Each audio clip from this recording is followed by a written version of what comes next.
Hi there. How are you? Thank you so much for being here today. Really deeply appreciate it. We are just going to go ahead and get started so that you have a large amount of time to interact with Bashar.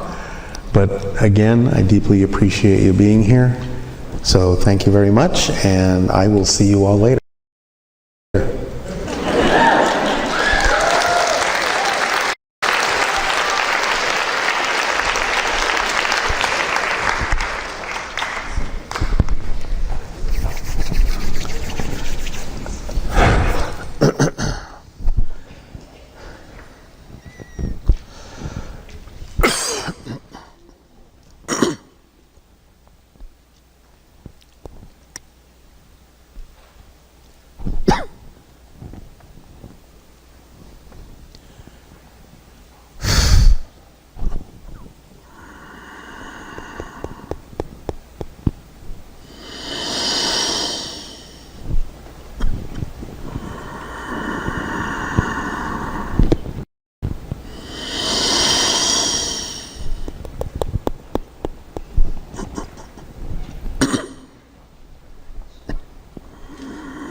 To say good day to you this day of your time. How are you all?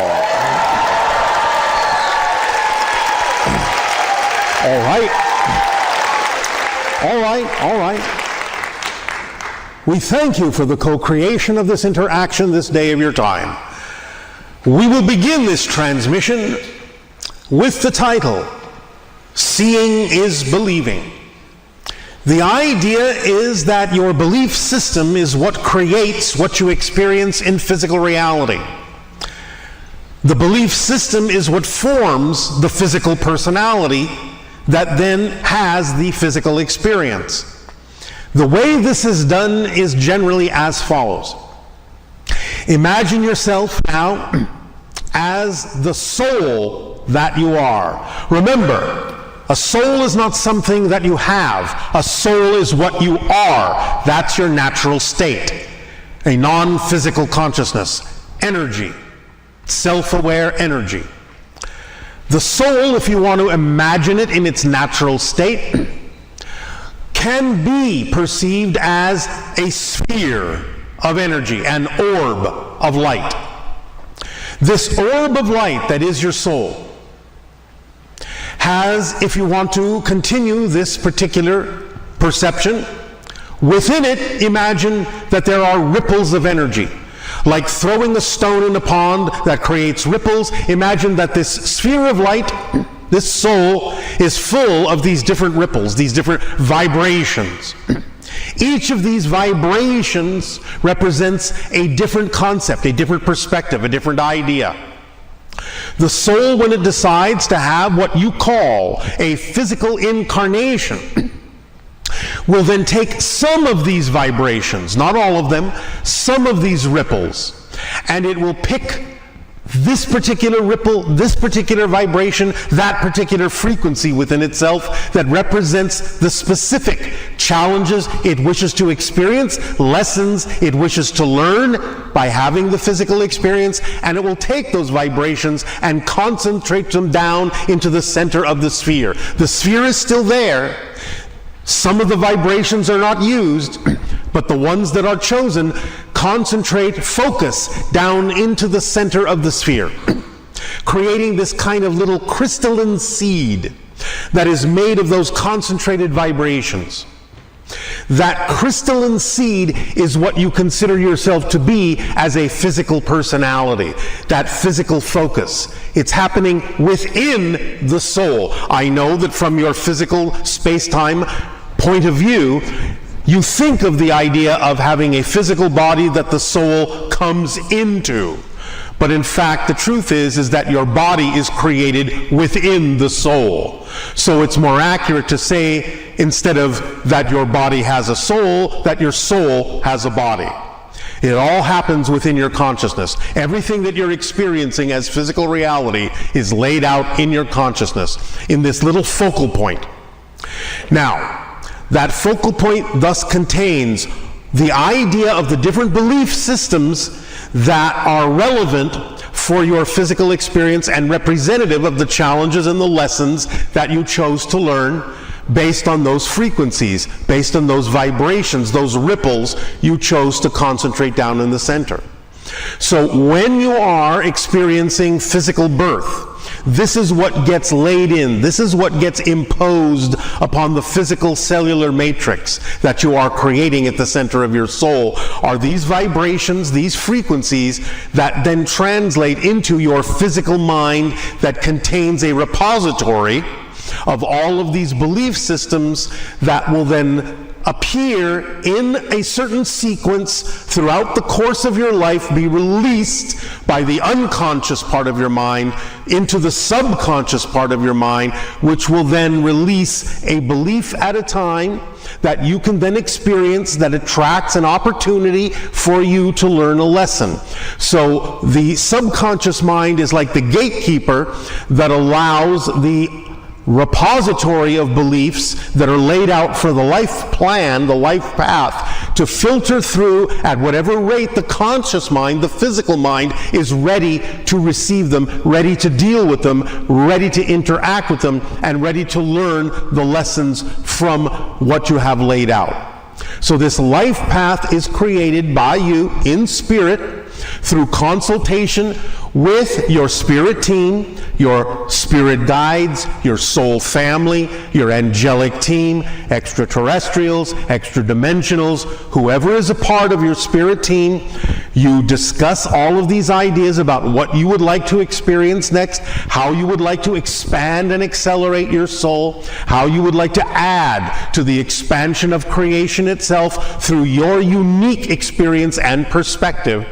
And you lay all this out, and then those are the vibrations that you concentrate in the center to give you that physical experience. So when you look at it over the idea of time, then you see that the soul, in a sense, concentrates down, has a physical experience, and then over time, when it has chosen its exit point to go back to spirit, what you call physical death, it will expand again, those vibrations back out, and then decide through consultation with your team what the next thing is you would like to experience. And if that is another incarnation, it doesn't have to be, but if it is, then it will choose other vibrations that are then representative of the next thing you wish to experience, concentrate them down again, go through that experience, start expanding it back out to let more of the soul through, softening that little crystal in the center to be more capable of letting through more of the energy of the soul. That's how you ascend, that's how you expand,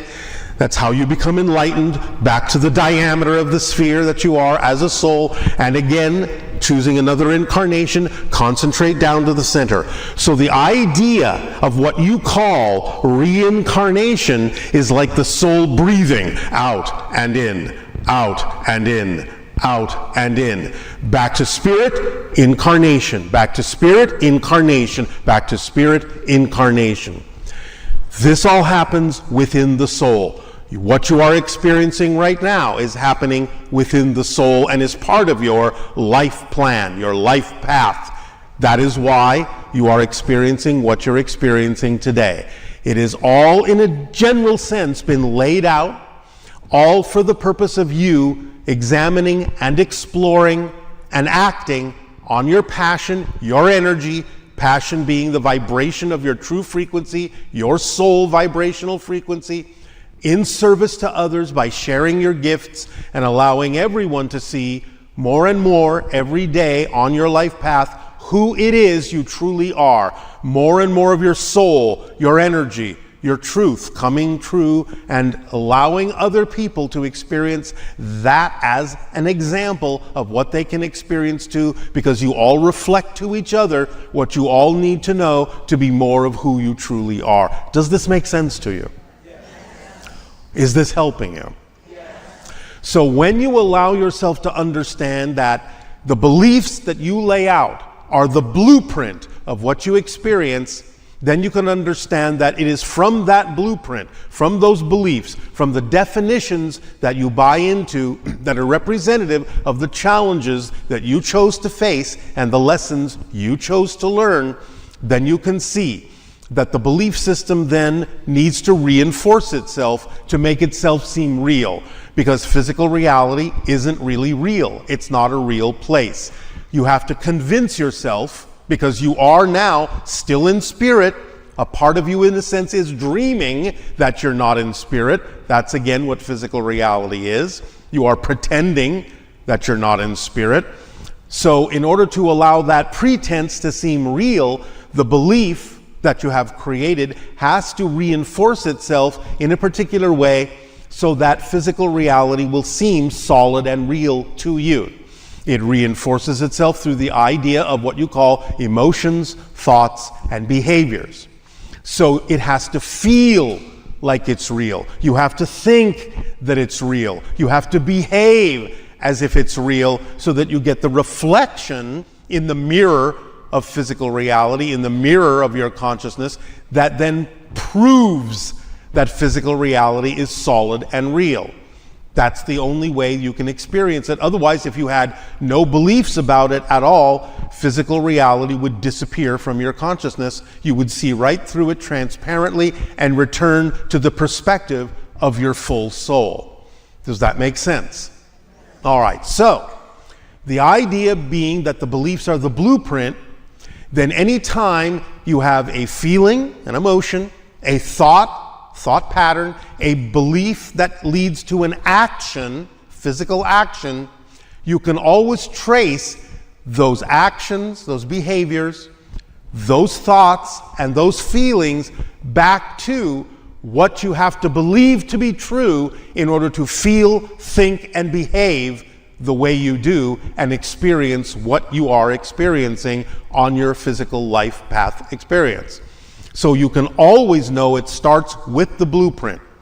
The blueprint are the beliefs. The emotions, emotion, energy motion, are the builders, in a sense, the reinforcers. The thought patterns are the building materials. And the behaviors are the structure that you are constructing. So the idea is that if the structure of your physical reality seems off kilter, then you know that you have to trace it all back, just like an architect, to what the original blueprint has. And if the original blueprint has beliefs that are out of alignment with who you are, then you know that that misalignment is going to show up through the builders, through the building materials, and through the structure itself. So if you want to correct the structure, you have to go back to the blueprint, back to the beliefs, find out why you believe what you believe, ask yourself those questions, take a moment to investigate yourself with honesty and willingness to discover why you have chosen to lay out this belief in the way you have, because it's all part and parcel of the challenge you set up for yourself, the lesson you wanted to learn, and discover whether or not it's a belief you want to continue to hold on to, or whether you wish to replace it with a belief that works better for you.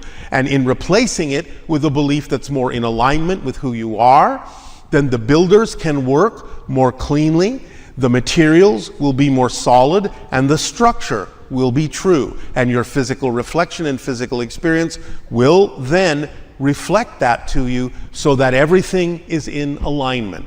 Does that make sense? Are you sure? All right, just checking. So, the idea is that even though you say seeing is believing, it's believing is seeing. The beliefs determine what you are capable of perceiving. If you are not of a certain frequency, not of a certain vibration, it is physically not possible for you to even conceive of ideas that are in a different frequency. So, you have to be of the frequency first in order to even have a particular concept or inspiration that can help you move forward in the way that you have laid out for yourself. That's why it's so important to get in touch with your beliefs, to get in touch and examine and scrutinize that blueprint, to make sure, this is the challenge in your life, to make sure that it is in alignment with who you prefer to be, how you prefer to experience your reality, how you prefer to discover who and what you really are, and how you wish to serve humanity by actions that are reflective of the gifts you have to share, because there is always going to be someone waiting to receive what it is you truly need to share in life. Always. There is always an audience for what you have to give. Otherwise, you wouldn't be excited about giving it. That would be pointless. So the idea is, don't hold back from being yourself. Don't hold back from sharing, where appropriate, what it is you have to share. There is always going to be someone who will get a benefit from it. I guarantee it. And that will uplift everyone. And that will at least give everyone the opportunity, whether they choose to match that frequency or not, whether they choose or not to use it to improve their own lives, doesn't matter. They may someday understand that. And at least you have given them the option and the opportunity to do so by being the perfect example of living your life full of joy and creativity and action and service to others in the most fun way you possibly can. And at least then when people see that, they will perhaps tomorrow, next week, next month, next year, 10 years from now, or even after they die, remember that and hold on to that and add it to their understanding and use it to make the decisions of what it is they would like to do next and what they would next like to explore as a soul. Make sense? All right. Now then, odd phrase on your planet, now then. Thank you for allowing us to share this idea with you. Soak it up, absorb it at your own pace. It's up to you. We share what we share with no agenda that you have to pay attention to us at all. I do what I do because it is my passion and my pleasure. So the idea now is we thank you for this co-creation and the opportunity to share this information with you. In return for the gift you are giving to us, I ask now, in what way may I continue to be of service to you? Please begin, if you wish, with your questions. Okay, so we're going to choose the questioners now. So if the people who are the volunteers that are doing that could, okay, and just raise your hands if you're interested in asking a question.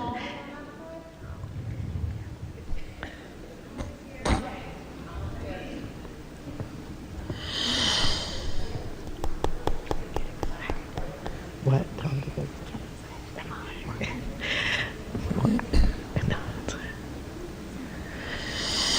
Okay.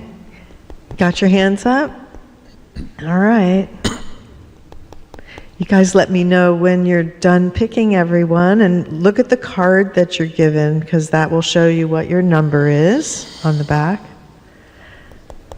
I think they're making their way in the back now.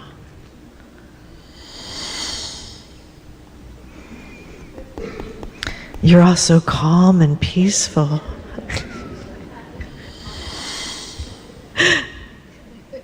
There'll be another chance this afternoon for you, for those of you who are in the front that didn't get picked yet. There'll be time this afternoon to do that again, so more people will be able to ask questions.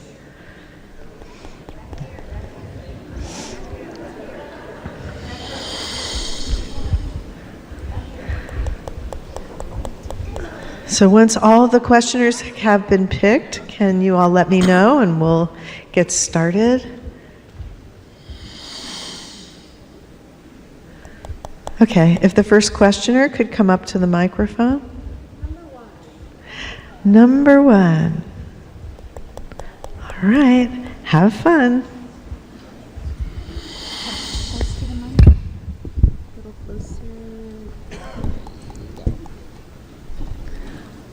Aveo Bashar. In service to you as well. That is what Aveo means in our language. Aveo, in service. Thank you. What would you like to discuss this day? I'm so curious and hope that you can tell me how Kailasa was created. Define. A complex in India built out of basalt rock in the ground. We understand your reference. This was done with ancient technology that no longer exists on your planet but is being rediscovered. It was done by humans with the assistance of extraterrestrial knowledge. Does that answer your question, or did you want something more specific? Did it happen 900 years ago? That seems so recent. No, it is much older than your people think, as are many of the structures on your planet that are constructed in the same way, with the same technology. Many of them are thousands upon thousands of years old. That feels more right to me.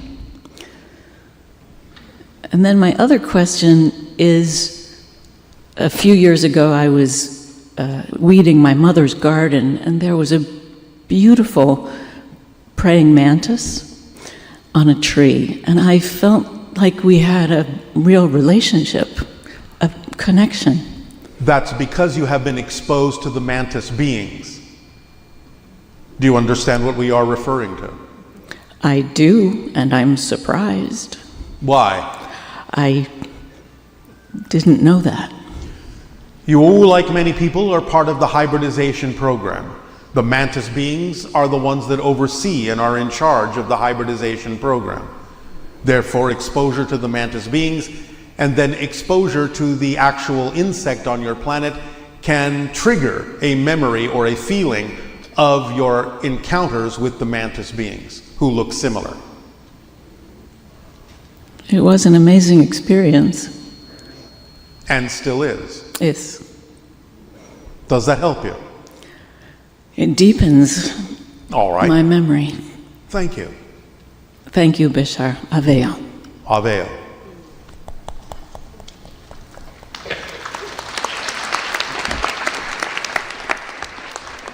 Oh, thank you for applauding yourselves.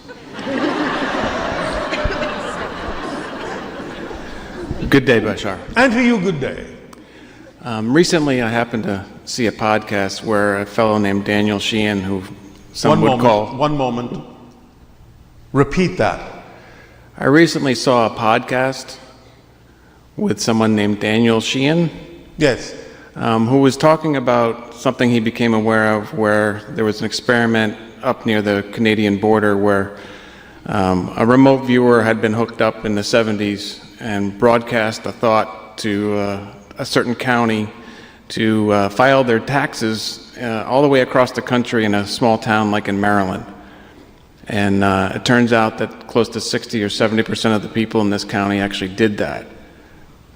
The implications of that are staggering, particularly considering the change in technology over the last 50 years. Is this type of technology in use currently to help to manipulate the human consciousness on this planet? Attempts have been made to do so, but also at the same time, there are countermeasures to that idea. So do not in any way, shape, or form be concerned about the negative idea or version of that concept, and focus on the positive concept, the positive side of it being that you are all telepathically connected, and that remote viewing is simply an expression of that idea. No matter how it may be enhanced, it is something you can learn to do for positive reasons. Thank you. That is all I had. Thank you. You are welcome.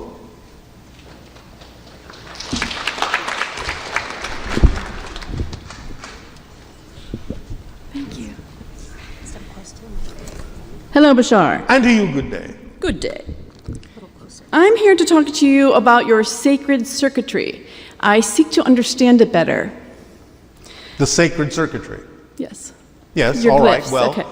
it's designed to allow your brain to rewire itself according to certain frequencies so that you can more quickly and efficiently process certain higher frequency vibrational energies and allow your brain to function more coherently. By meditating on those forms and the frequencies they represent, your brain thus literally retraces the signal paths, rewires itself, sends currents along different signal paths that open you up to receive higher frequency information, higher frequency energy. Does that make sense to you? We're getting there. So there are 15 that you presented that I've seen in some of the meditations in different places. There are 15 here. Are there more?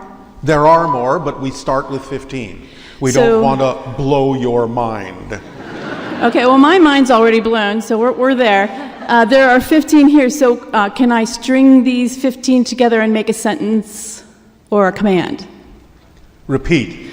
So you show me 15 and there's different words. Couldn't we string these together, these circuits, and make a command, so to speak, or a sentence? They do not make a sentence in the way that you mean it according to your language, but they do connect in a certain way and in different orders in order to accomplish different things.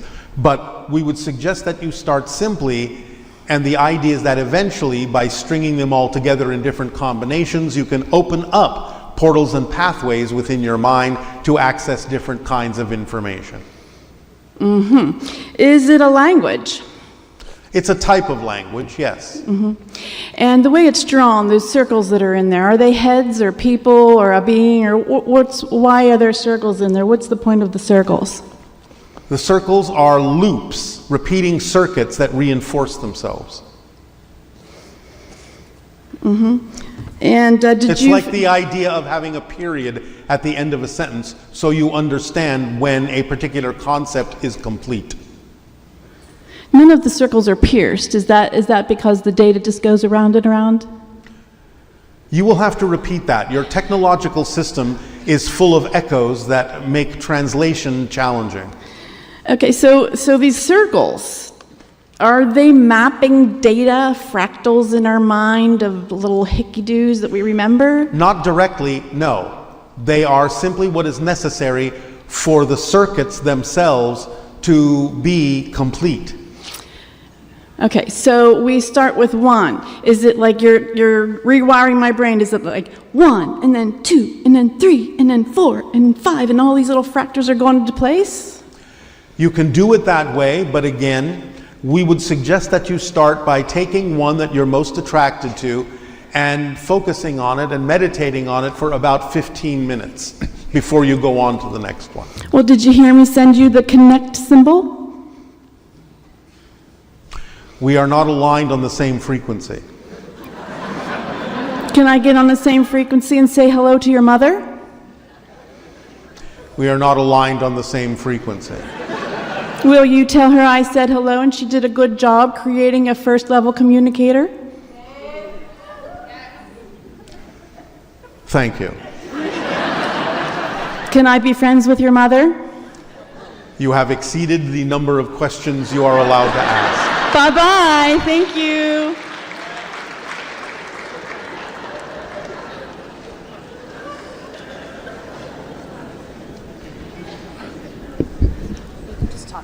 Okay. Good day, Bashar. And to you, good day. So I have 2 questions. They're number questions. The first question is, what's the non-physical significance of the number 37? Why did you pick that number? Well, it's been my favorite number since I could remember, and I use it on a day-to-day basis in regards to how I navigate through life. Then it is simply your synchronicity number that when it pops up allows you to know you are in alignment with yourself. Oh, cool. Whatever temperature you want. That's chill. I guess my next question would be, would you be able to tell me what my frame rate or cycles per second is at the moment? Are you talking about the idea of how you shift through reality? It's the same frame rate for all of you in physical terms. Is that what you're asking? Definitely, but like a specific number, because I know you talk about like how you can say like most of the planet is vibrating on like 50,000 cycles per second or 100,000. That's something different. Oh, okay. That's not a frame rate. Okay. The frame rate, how you shift through reality billions of times per second, shifting from one parallel reality to another to create what you experience your timeline to be, is 10 to the 43rd power. Okay, so it's incomprehensible. It is what is referred by your scientists as the Planck number, the Planck scale. Cool. You can look it up. In terms of the idea of the vibrational frequency that we talk about, that's a combination of things that's different for everyone.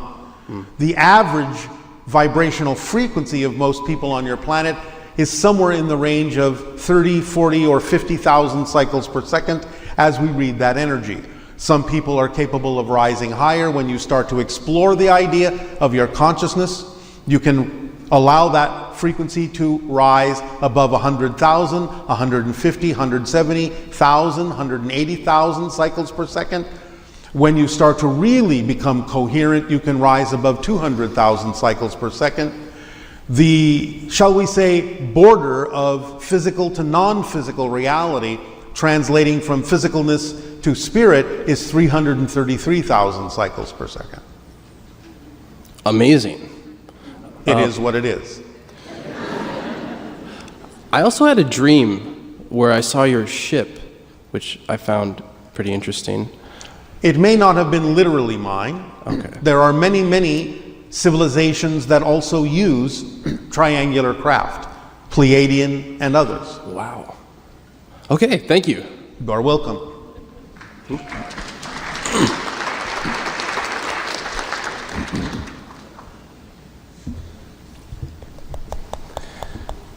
Good day, Bashar. Good day to you.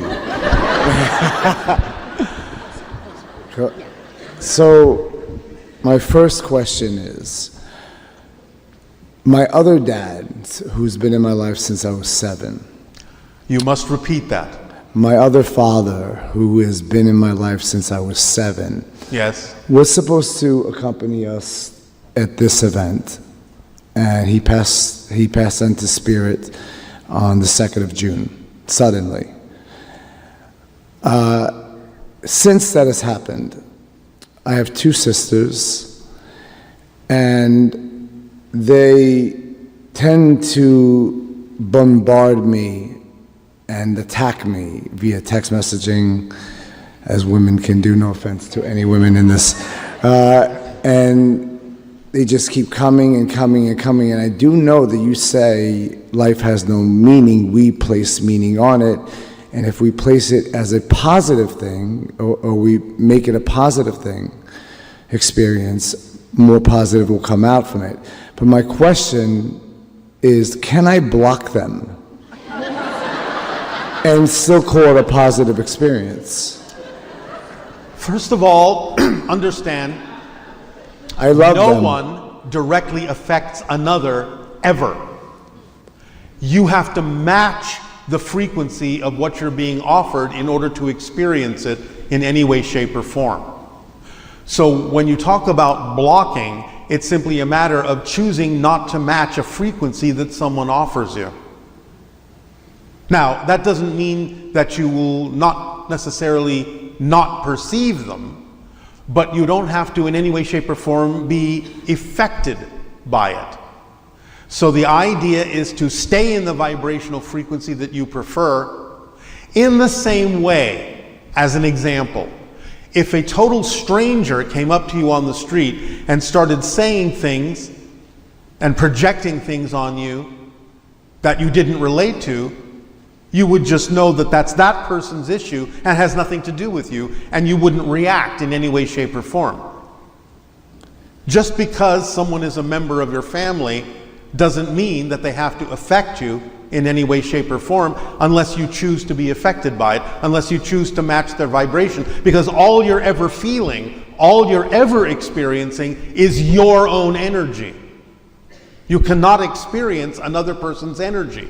They can send energy to you with a certain frequency, but you have to match it in order to have an effect, in order to feel anything at all. So the question really would be, why are you matching a frequency you say you don't prefer? If I am, so this is part like 1A, and it's because I do want to get to my second question. Is blocking them still keeping my frequency where I want it to be, and if I say this is good for me, this is what is supposed to happen? All right. Listen, you can always decide for yourself whether what someone says to you is information that you need to pay attention to, is advice that perhaps will help you be the person you would prefer to be. But you get to decide what to accept and what to reject from that. You get to decide what is something that is relevant for you and what is specifically their issue and not yours. And I can block them. You have to learn to tell the difference. Okay. So it's not blocking anything. You're not blocking anything.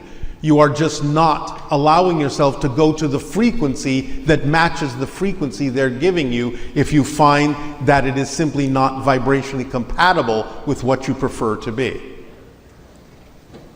But what if they're coming in 20, 30 times a day? Can I block them? And still love them. I love them deeply. You are not blocking anything. I'm trying to tell you mechanically, you're not actually blocking things. You are simply not matching a frequency.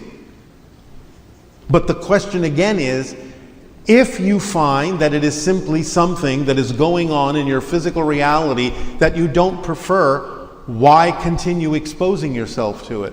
I can block them then. That's great. Thank you. You are welcome. So, since at 2013, I came to a point where I was facing get as close to my true self or destruction. And I chose, and I found William Walker Atkinson. I'm not sure if you've ever heard of the name. So I've been training myself diligently to, I guess I found out, to eventually be in the now. I do physical exercises constantly, always concentrating on one thing at a time, putting everything in what I do, even my smallest acts. And now, as I found you in 2024, I imagine late in comparison to everyone else, I imagine it is to be perfectly, joyfully in the now at all times. All right. Is my assumption correct? That I have been trained to do so by the universe? Living in the now is what allows you the best opportunity to be who you truly are.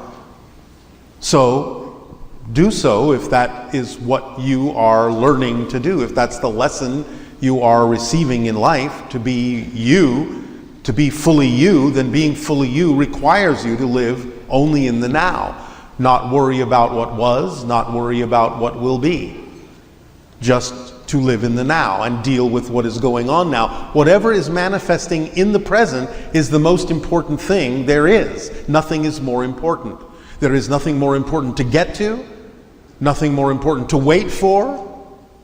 Just dealing with what is, even if it's something you don't objectively prefer, is the most important thing that will allow you to learn the lessons you laid out for yourself on your life path. So it requires that you be here now. Otherwise, whatever it is that you need to receive, if you're not at home, if you're not present, it can't find you. You can't receive it. You can only receive things in the now, and it's always the now. It's never the then or the will be. No matter what time it is, it's always now. So you might as well acknowledge that you're living only in the now, because that's all there is. Even what you call the future is nothing more than another now on a different frequency. So by fully living in the now, you use it up and you make room for the next now. Does that make sense? Perfect sense.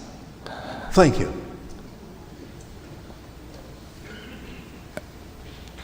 Has it been conspired for me to be trained in such a way? I'm just curious. Remember that we talk about the idea of acting on your passion in service to others. So it's all well and good to absorb knowledge and information and research and techniques, tools, but how are you also using that to serve others? That's the question to ask yourself, and that's the actions to take. Because if you have gifts to give, someone is waiting to receive them. So don't keep them waiting. All right? Yes, no, maybe? Thank you so much. You are so welcome.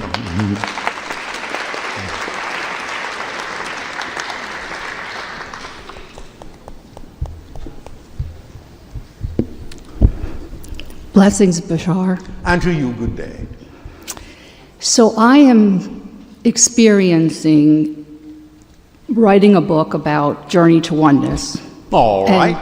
Are and- you having a good time? Yes. All right. So I'm experiencing a lot of different sensations, and I'm trying to explain in the book to be of service to others how they can experience the oneness. I feel like a lot of information that I've received about being in the oneness or experiencing the oneness is more intellectual than sensing.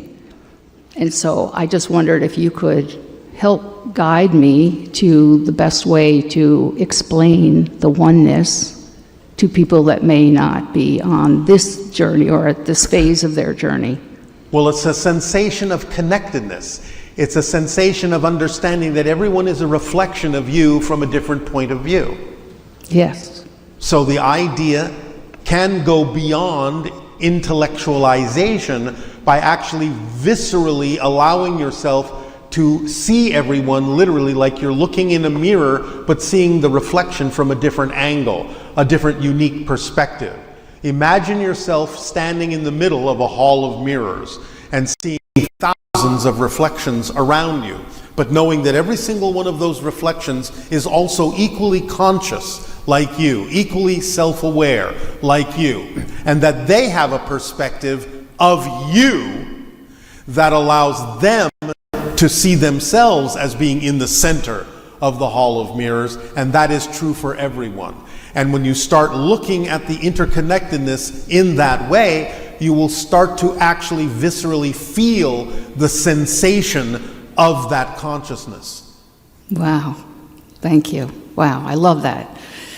Okay, so my second question is, like even today I had this meditation in which I go to the void or the 0 point field, and then I go through a little thinness in the veil, and I'm in this room, and one of the rooms I see is that hall of mirrors. But today I went through several rooms, and then I started going up, and I wasn't sure what that up was. So is that an ascension aspect of for me? In or? a sense, literally, because you said it's up, and Yes. that is equal to ascending. But Yeah. it's the idea of the raising of your vibrational frequency to see things from what you typically refer to as a higher point of view. Okay, yeah.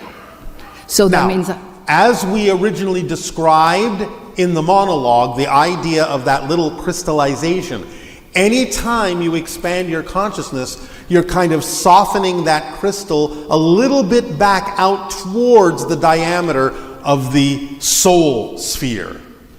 So all those kinds of expansions of consciousness are you softening that little focal point so that you're able to experience your connection to the soul that you are a little bit more and express more of the connection of the soul that you are through that physical aperture, through that physical seed.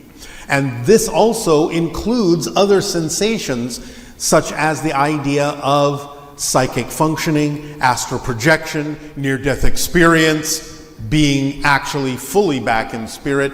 It's different degrees of expansiveness back out towards the diameter, the full diameter of the soul. So to whatever degree you are softening that focus allows more of the vibrational soul to express itself through that seed, through that aperture, through that valve that you call your physical personality. Wow. Make sense? Yes. And that's actually what many of you call a walk-in actually is. It's not another soul. It's more of your soul expressing itself, which of course, when that happens, will change the personality. And you think, oh, it's another person, it's another soul. No, it's more of who you truly are. That's what a walk-in is. Wow. Thank you so much. You are so welcome.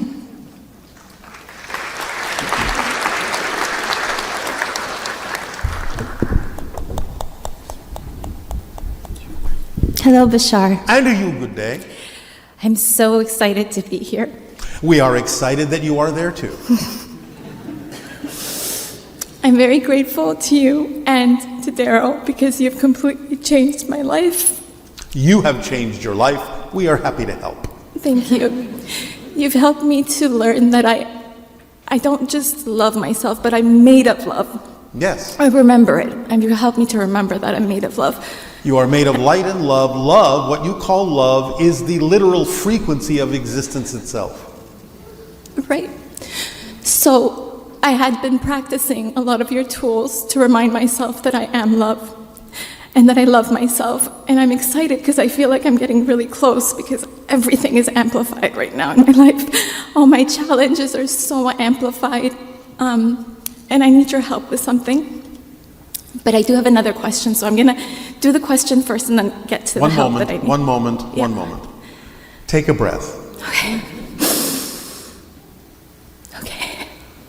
Now, start again more slowly. Okay. Okay. My question for you, my first question, is a two-part question, I guess. Because I think I once heard you say that we always have an exit plan, but that suicide is not the part of the exit plan. No. Suicide is still part of the exit plan. It's just that you don't necessarily have to do it that way, and it's usually representative of not necessarily feeling in control of how you exit. So the idea is that suicide, in the way that you mean it, is part of the exit plan in terms of the timing, but it's not necessarily the way in which you consciously wished to exit. I understand. So it's a more out of control way of doing it, but it still fits the timing that you originally chose. Okay, then that answers the second part of my question, which was that I had a transplant, a liver transplant, and my donor committed suicide, and I wanted to know where the agreement was if he hadn't planned for that. Well, again, it's not that you necessarily plan to exit through suicide, but it is still something that's representative of the timing. Okay. So the soul in its life review would look at the way in which it chose to exit and thus decide whether or not it wanted to learn a different lesson, and therefore create a scenario where it may then learn that lesson in another way or choose to do something different so that it knows it is always in control instead of exiting with a feeling of being out of control. I understand. Okay, thank you for that. Now I'm going to ask you for some help. So I've always said all my life that I don't have an addictive personality, and I never have. I've been able to put things to the side when I wanted to stop, like let's say I wanted to stop eating sugar for a week. Even though I love sugar, I was able to do it no problem. And I've been fasting, for a few years, and I've been doing really good. Sometimes I go, 48, 72 hours fasting. And I had lost a lot of weight. I was really, really skinny in 2023. And during the Christmas holidays, because I kept hearing everybody, my family, everybody kept telling me I look so ugly and that I need to gain weight. And I wasn't trying to lose weight, but I was just trying to fast. So because I heard that a lot, during the Christmas holidays, I'm like, you know what, I'm gonna eat a lot. And I did. And now it's become this thing where I'm over-consuming, and it's like almost an addiction. And I've been questioning myself to ask, why am I doing this, and how can I release this? And the answer I got is that I'm feeling not loved, which doesn't make sense because I understand that I am loved, and it's nonsensical, so it should go away. But it doesn't. And it's almost become so difficult for me to stop over-consuming, whether it's food or... All right. There is a belief within you that is creating a sensation of emptiness that you are attempting to fulfill. Correct. But you can't do it externally, you have to do it internally. Right. The idea of any kind of an addiction is either an attempt to fill something that feels like an emptiness within you, or an attempt to numb something within you that you don't want to face. So what is it? Because I have questioned myself, and then I get stuck in that part. I'm like, okay, there must be a motivational mechanism. All right. I'll ask this question. Are you acting on your highest passion in life in service to others? Is there something you could be doing you're holding yourself back from doing? Absolutely. And I've been practicing to be passionate in everything I do and act on my passion, but I'm not doing as much of the acting, and it's a procrastination, which I don't, Procrastination is choosing to believe that if you move forward, something worse will happen than what you're experiencing now. So what you are afraid is going to happen if you actually moved forward in acting on your passion? Right. I think there was a lot of, what are people going to think of me? And I've been trying to work through that. And some days I'm good. Some days I'm like, I don't care what people think. I'm doing my service. Someone is always there to hear about this. But then majority of the days I'm pulled down with the negative belief system. Even though I know they're playing tricks on me, I still fall for the Why tricks. do you care what other people think of what you're doing if what you're doing is true for you? They're not your audience anyway. Yeah. So why are you trying to appease everyone when all you have to do is be yourself to help those who are willing to receive what you have to give? The ones that are not willing to receive what you have to give have no concern for you, and you have no concern for them in your life. They're not part of your path.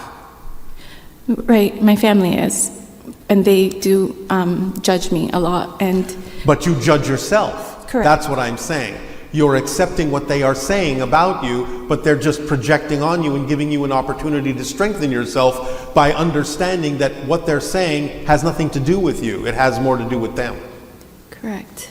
So why are you taking it personally as something that's true for you? Why are you believing what they're saying? That's the question. When I go back to it is when I kind of replay everything, and I'm like, why do I feel like I'm not loved? And I feel like sometimes my mom has these actions and these things she says that makes me feel unloved. And, lately I've been really... No. Yeah. No. It doesn't make you feel I choose. unloved. You choose to feel unloved. Correct. You have to stay in the driver's seat.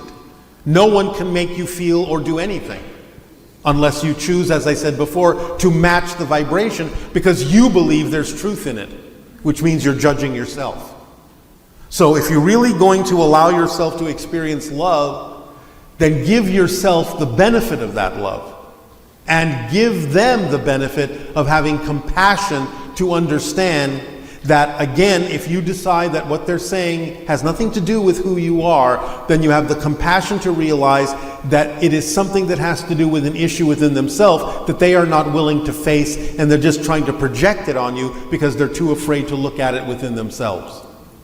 I understand that, and that's what gives me forgiveness towards my mom a lot, and I know that she's not even real. She's just a reflection of me. So what is it that I believe about myself?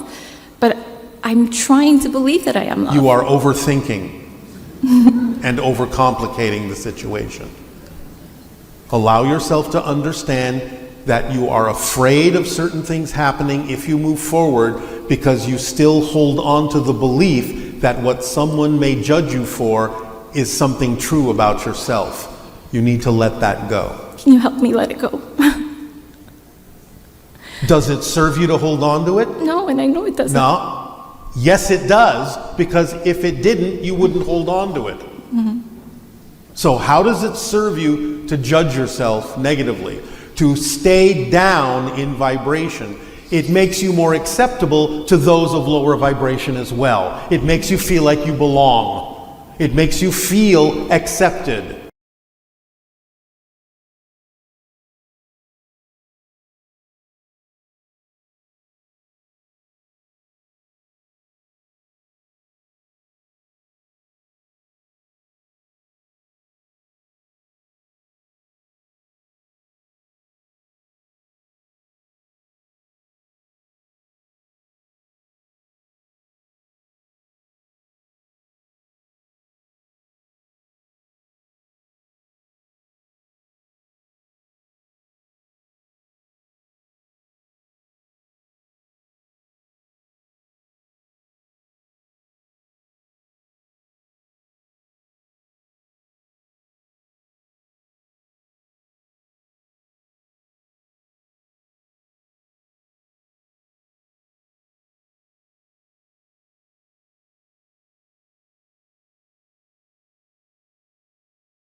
It serves you to keep judging yourself because it'll...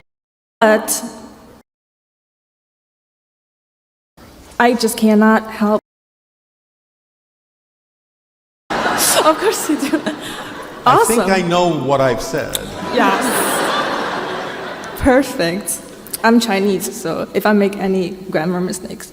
But I just cannot help to know that, okay, where am I right now at this 0 to 100% like line? Like how far I am from being one with the source again? Because I just want to speed up and go there without all the... No, you don't. Oh. Otherwise, you'd be there.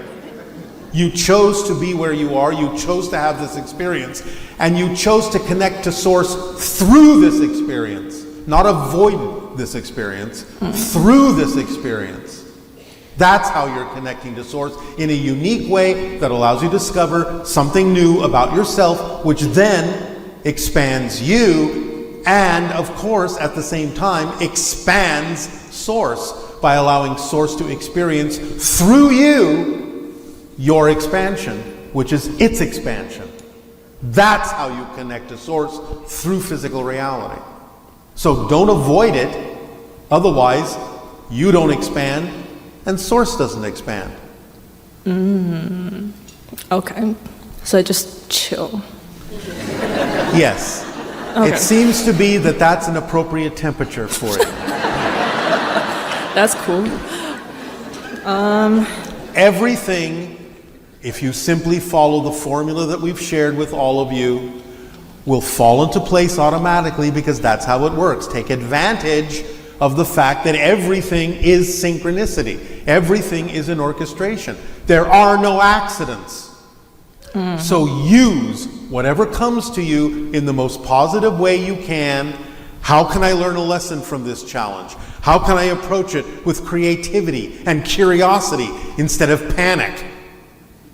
That's how you're going to extract all you need to know so that your life will fall into place, you will feel fulfilled, you will feel the joy of creativity as you expand and learn the lessons you chose to learn on this life path that will also not only help you, but help everyone else by adding to the expansion of creation your unique experience through this process. It's valuable. Got it. Are you able to give me some personal advice? Speak up. Are you able to give me some personal advice? Because I don't have a specific question. Well, that depends on the question. Oh, are you able to read my vibrational frequency? Read your what? Frequency? Yes, but if I tell you, your frequency will go down. Really? Oh, don't tell me. Don't tell me then. Okay. I'm good. Okay, now just really want to show my appreciation. This is cool. This is so awesome. And thank you. Thank you.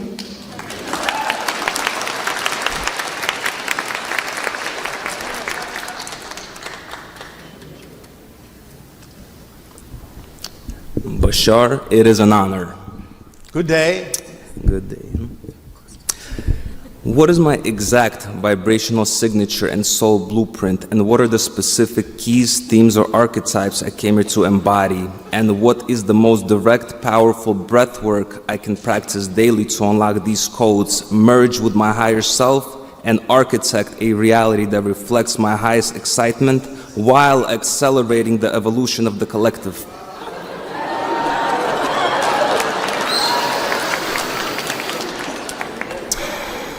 Do you understand the formula that we've shared with all of you?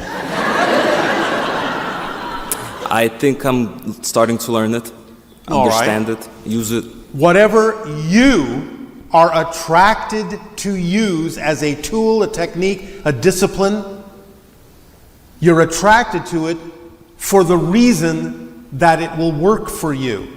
Whatever that tool is, it doesn't matter. Breath work, it doesn't matter. If you're attracted to use it, the attraction tells you right now that tool, what we call a permission slip, is what will allow you to give yourself permission to be more of who you are. When you change, then you might change the tool that you're using or the discipline that you're going through. Whatever it is you are attracted to use most strongly, the attraction tells you this will work for your belief system right now to allow you to expand. Whatever that is, and if it changes, then change with it. Does that answer your question? Sort of, but what I do is I also am starting to teach people breath work, and I want to figure out which one is best to use for people. I just told you the answer. Whichever one you believe at the moment is best to use for a particular student, use it. You have the ability to feel the attraction of whatever it is you want to do for them. Just get in touch with your intuition and your senses and go, I think this particular technique is good for this person. That's what I'm feeling right now. Then use that. Someone else comes along, you feel a little bit differently and want to change the technique because you feel something different about it, then do that. There is no one best technique. It's whatever you feel at the moment. And as you evolve and as you change, the technique will change because you're a different person who's attracted to use different things. It's that broad, it's that simple. Does that make sense? It does make sense. It does make sense. Doesn't that also make it easier for you to decide in any given moment what it is you would like to use?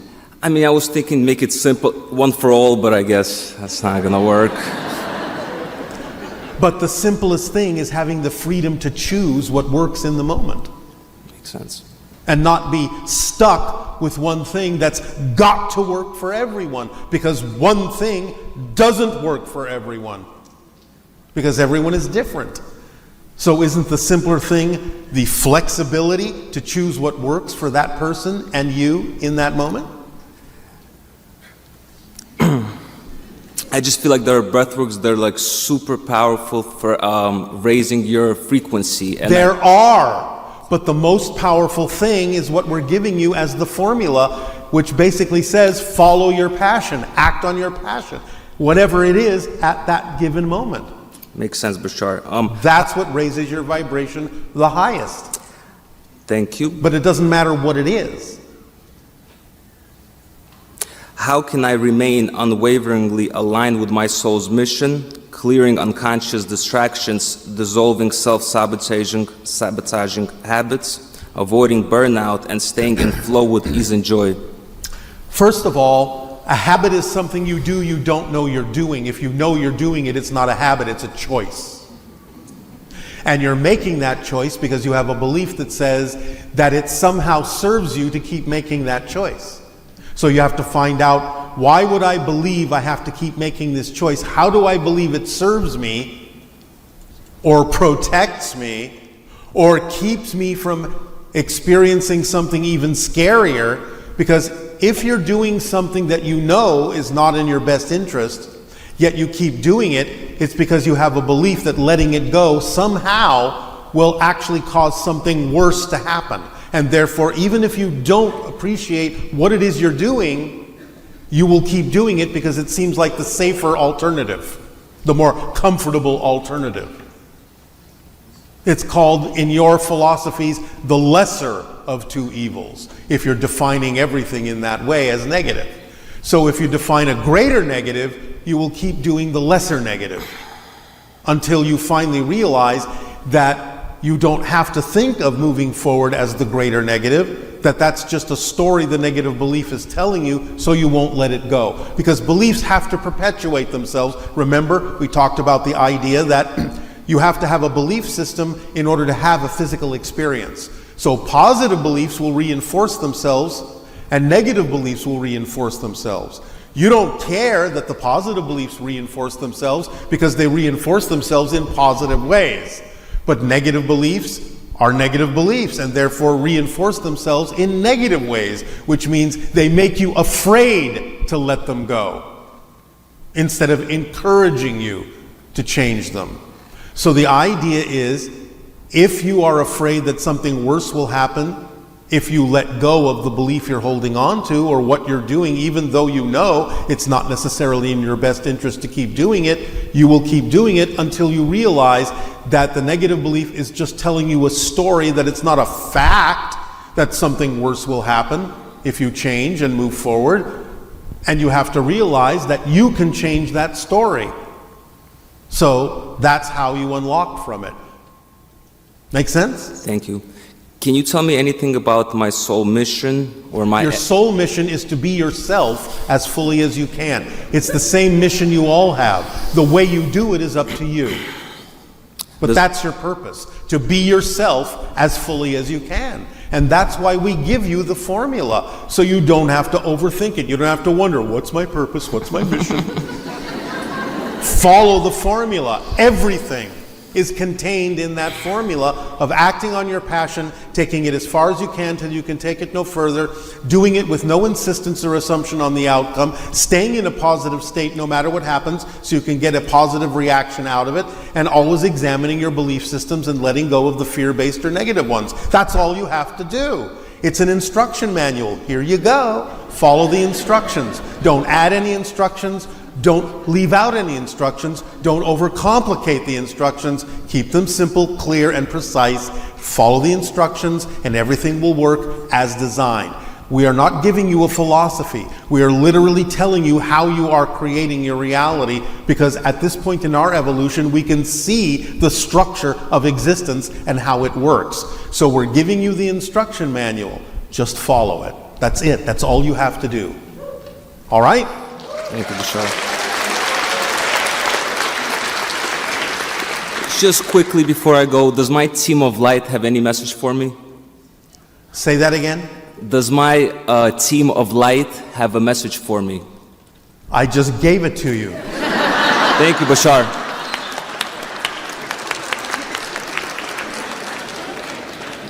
You all always think you're missing something.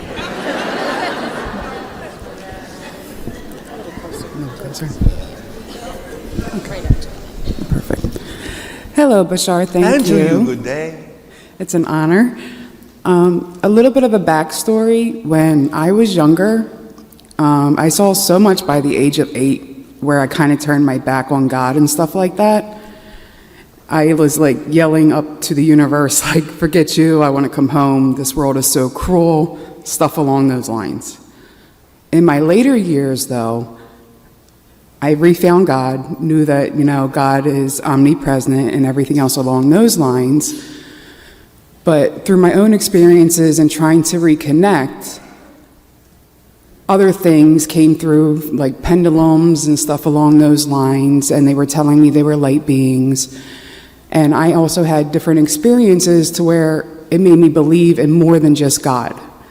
So my question is there different levels of heaven? Yes, but it's all heaven. Okay, There is no hell, okay. unless you make one within heaven. Like, they started bringing up stuff that I didn't believe in, like 13 levels of heaven, saying like from the 12th level and stuff along those lines, or that even the presence of other gods or goddesses. And I'm just like, I went through experiences to where it kind of made me believe it, but it's still hard to wrap around my head with today. So Is there a question there? it's more like if you have your hard time like wrapping your head around something, but you still connect to it, how are you supposed to mesh both of them together? Name both things. Like, for example, like goddess Isis existing as well as regular God, like one God. Well, why is that a contradiction? God is all that is. Anything you can imagine is within the idea of all that is. You can't imagine anything that is outside of it. So it doesn't really matter if you want to describe an aspect of all that is, or God as a goddess, or this God or that God, or this force of nature or that force of nature. You're just naming different names of the same one thing, different aspects of the same one thing. So what difference does that make? It's just that, like, give another example. I happened to be in the shower at the time, water going, everything else along those lines, and I had an experience where I was seeing something in my third eye, even though I was visually seeing where I was, my body was experiencing something different. The next morning, I'm waking up, and I'm like, what was that about? Like, and next thing you know, I hear like, you know, spiritual upgrade in my head. And I'm like, what in the world? Like, never had that before, never did any of that. And then I'm like, spiritual upgrade. And then like goddess Isis came in my head, and I'm like, who in the world? Like, never even thought back. I learned about like Egyptian gods and stuff like that when I was younger, but never thought about them ever since. And it was like more like a gift, supposedly. And I'm like, I don't know what it was, what was the spiritual upgrade? What was the spiritual gift? There's no like evidence of it, but yet in the back of my mind, it's still like, no, it's there. The evidence of a spiritual upgrade is the actions that you take that will reveal themselves in the actions.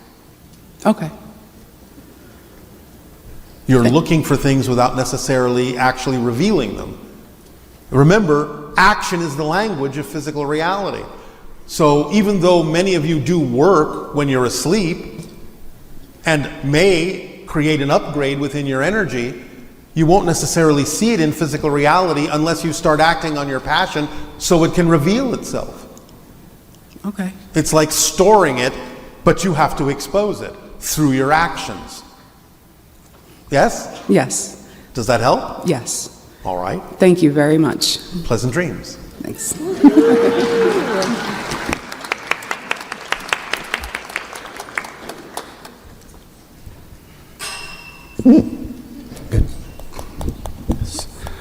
Good day to you, Bashar. Good day. I had an experience that I could really use your insight on.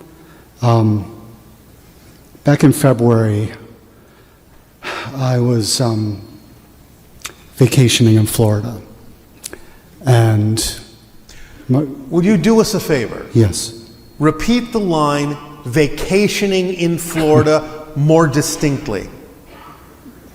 Sure. No, just say vacationing in Florida, but really pronounce it. Vacationing in Florida. Thank you. We are attempting to make corrections in the speaking system that you are using technologically. There is something about the technology that is creating a slight feedback that makes it challenging for translations to go through the channel's mind to us. Is this better? Just speak distinctly. I'll do my best. And a little bit louder. Sure. So, let me preface by saying that I'm very fortunate to be a psychic medium, clairaudient and clairvoyant and clairsentient. So I was in Florida visiting family. We wanted to find something to do. We went to a UFO exhibit. Yes. While there, I heard in my mind and felt in my body the expression, "Oh my God, they're here, they're actually here." And I thought it was great, but I didn't see anything happening. It wasn't a big deal until about a minute later, a couple approached me. And the woman interacted with me, asked me if I was a believer. I said yes. The universe is too vast for us to be alone in the universe. And the fellow that was with her was very tall, about 6'3", though in my memory, when I think about him, he's like 6'7", 6'8". He had platinum blonde hair and piercing blue eyes, an incredible physique, and he stared at me in a way that I found a little unnerving. I tried to meet his gaze, I tried to look him in the eye and really couldn't. And later, after they left, it kind of hit me that, oh my God, was this an alien? Was why I was so hearing that voice in my head? Yes. And so my question is, yes, that was a Pleiadian, I guess, is according to... No, not a Pleiadian. Okay. Is there a way for me to find out what kind of, how... Great, how can I do that? I guess I'm wondering, like, why didn't he just speak to me? Or maybe he didn't, I just don't remember. Was it even a physical, was it an interdimensional reaction? It's not completely time yet for humans to recognize that there are extraterrestrials among you. But now and then, based on your experiences and the level of your consciousness in that particular moment, you may sense those that are now and then in your sphere, in proximity to you. And they will recognize that you recognize them. But they also know it's not time for full exposure. So they will, in some sense, detach themselves or give you some kind of suggestion to not necessarily know exactly what you're looking at. So this being, as we perceive it, is kind of a combination, a hybrid being. There is some Pleiadian, some what you call or refer to tall white but there are also a mix of other things in that being.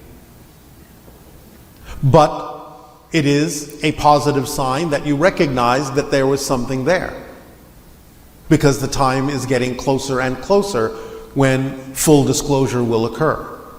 And it is part of the preparation that you each start to recognize when you do encounter something not of your world, so that you can get used to that idea. Yes? Yes. Remember, there have been things going on behind the scenes for quite some time. But the idea of disclosure will be happening within a couple of your years, where you will be introduced openly to these beings that have been among you, and then others who will come.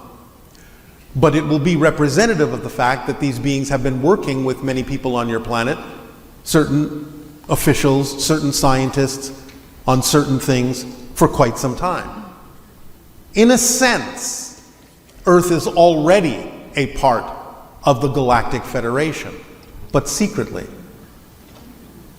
What will then come in full disclosure in a couple of years is the revelation that you've been part of the Federation for quite a while. And therefore, it's all right to introduce you openly to many of the extraterrestrials that have been working with people on your planet, and others who will then come. So part of the process is just seeing and sensing who's picking up on those who may pass by them that are not of your world. Does that help you? A bit, yes. I'm wondering, how do I get back in touch with that? Do I get in touch with them? No. Just go on with your life. Oh, okay. The day will arrive when Okay. you will be part of those who will experience the introduction of extraterrestrials, who will then be free to move among you openly. And then you will make all the connections that you need. Okay. How can I be a channel? Like, if I've got this gift of clairaudience and clairvoyance, so how do I get to a point like Darryl where I can actually... Well, if that's on your life path, then the circumstances of your life will bring about opportunities to practice doing that. One of the easiest ways to do vocal channeling is to actually have people, invite people to ask questions who need to know the answers, because in that sense you can kind of get out of the way and let the information get pulled through you to them and grounded in them, almost like an electric current. That's one way to practice, is have people ask questions and see what you get. Yes. But remember, all of you go into the channeling state when you do what you love to do, when you're in the zone. When you're doing something that you're so focused on and you're not paying attention to the idea of experiencing time, you think, oh, it's been about 15 minutes since I've been doing this, but you look up and it's been 2 hours or 3 hours. You were in a channeling state, which is gamma in the brain, which is between 40 and 100 cycles per second or higher of brainwave activity. That's the channeling state. It's called gamma in the brain. So all of you go into gamma and into the channeling state now and then. It just depends on what you're interested in doing with that state. Accessing your higher mind, accessing more creativity, doing automatic writing, doing vocal channeling, or just bringing through information in a conscious way and sharing it with people, or what have you. It doesn't matter how you do it.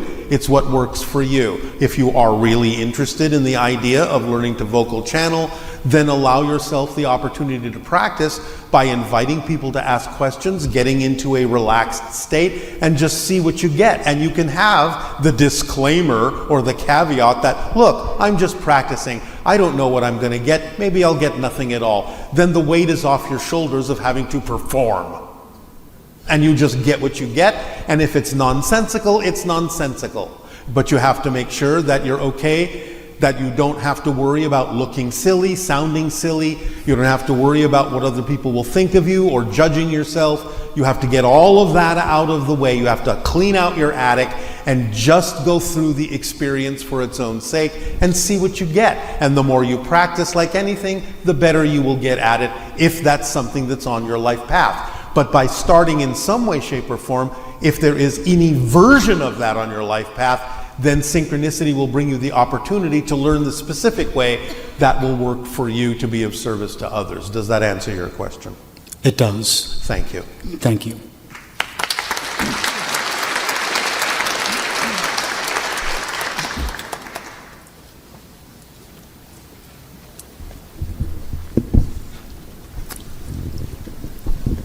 Good day, Bashar. And to you, good day. So I was running this morning and, training for marathon. But by the way, is there anything wrong with running long distances? Is there any what? Thing wrong with running long distances? We understand the phrase running long distances, but we did not catch what you said before that. Is it okay for us to run long distances? Why not? Just thought I'd ask. Okay. Do you know that there is a tribe of people that's all they do is run? They run here, they run there, they run for miles and miles and miles. They almost never really walk, they run. There's a tribe on your planet that does that. Kenyans? Can I what? So anyway, my question was really around, I started listening to an audio which you were talking about Santa Claus and Christmas and the idea of archetypes, which I thought was great. Yes. And where that kind of related to was the idea of religion. I think about religion and the different religions we have throughout the earth, and the idea that people subscribe to different religions, specifically Christianity and Jesus. The idea of it, is it more of an archetype, or is it actually something that happened or that was pieced together into a story? Well, parts of it were pieced together into a story. It is something that happened, but a lot of it has been misunderstood and misinterpreted.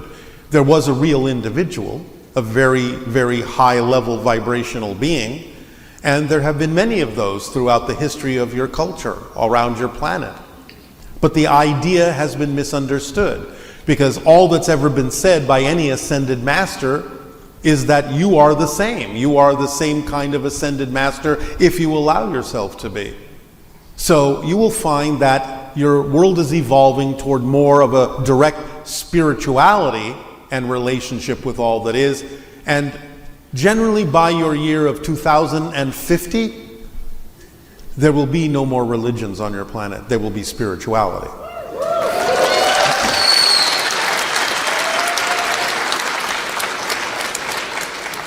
With that being said, how does that catalyst happen, given that most people are sort of mesmerized by religion as the archetype of what they believe in? Well, one of the main factors will be, as I said, our arrival on your planet. Because you will now have to consider many different things about what exists in the universe. So people will start understanding things from a more direct way, energetically. We will be able to demonstrate things and show you things that will allow you to reconsider what you have thought about your relationship to the concept of spirit. And that will start many of you to rethink the way in which you have been relating to creation and existence itself. And you will start to realize that you all have a direct connection. You'll start to really experience that direct connection. And therefore, you will not necessarily need any, shall we say, middlemen to tell you what is real. Thank you. Now understand, we are not in any way, shape, or form diminishing the idea of the religion. It is something that has brought you to where you are. It is something that many people find a great deal of strength in. And that's fine if they want to do it that way. All we're simply saying is most of the religions on your planet have a kernel of the reality in them, but there is a lot that surrounds them that has more to do with sociology and politics than it does with spirituality. And you will let go of all of that to go to the spiritual core. And then you will find out that the spiritual core of all your religions is actually the same.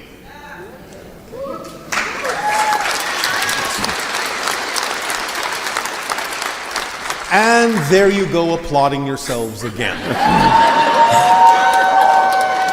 My second question is more around the different civilizations that existed before the current times. And we think about civilizations like Atlantis and Lemuria, and even one that I'm currently researching, which is the Tartarian. How is it that these civilizations exist and no one ever studies them, no one ever looks at them in the general public as something worth researching? Is it because we don't have access to the information? Well, many of these civilizations, because Earth is a planet of certain cycles and natural things that happen, then many of these civilizations have been erased from the earth, wiped out by natural disasters.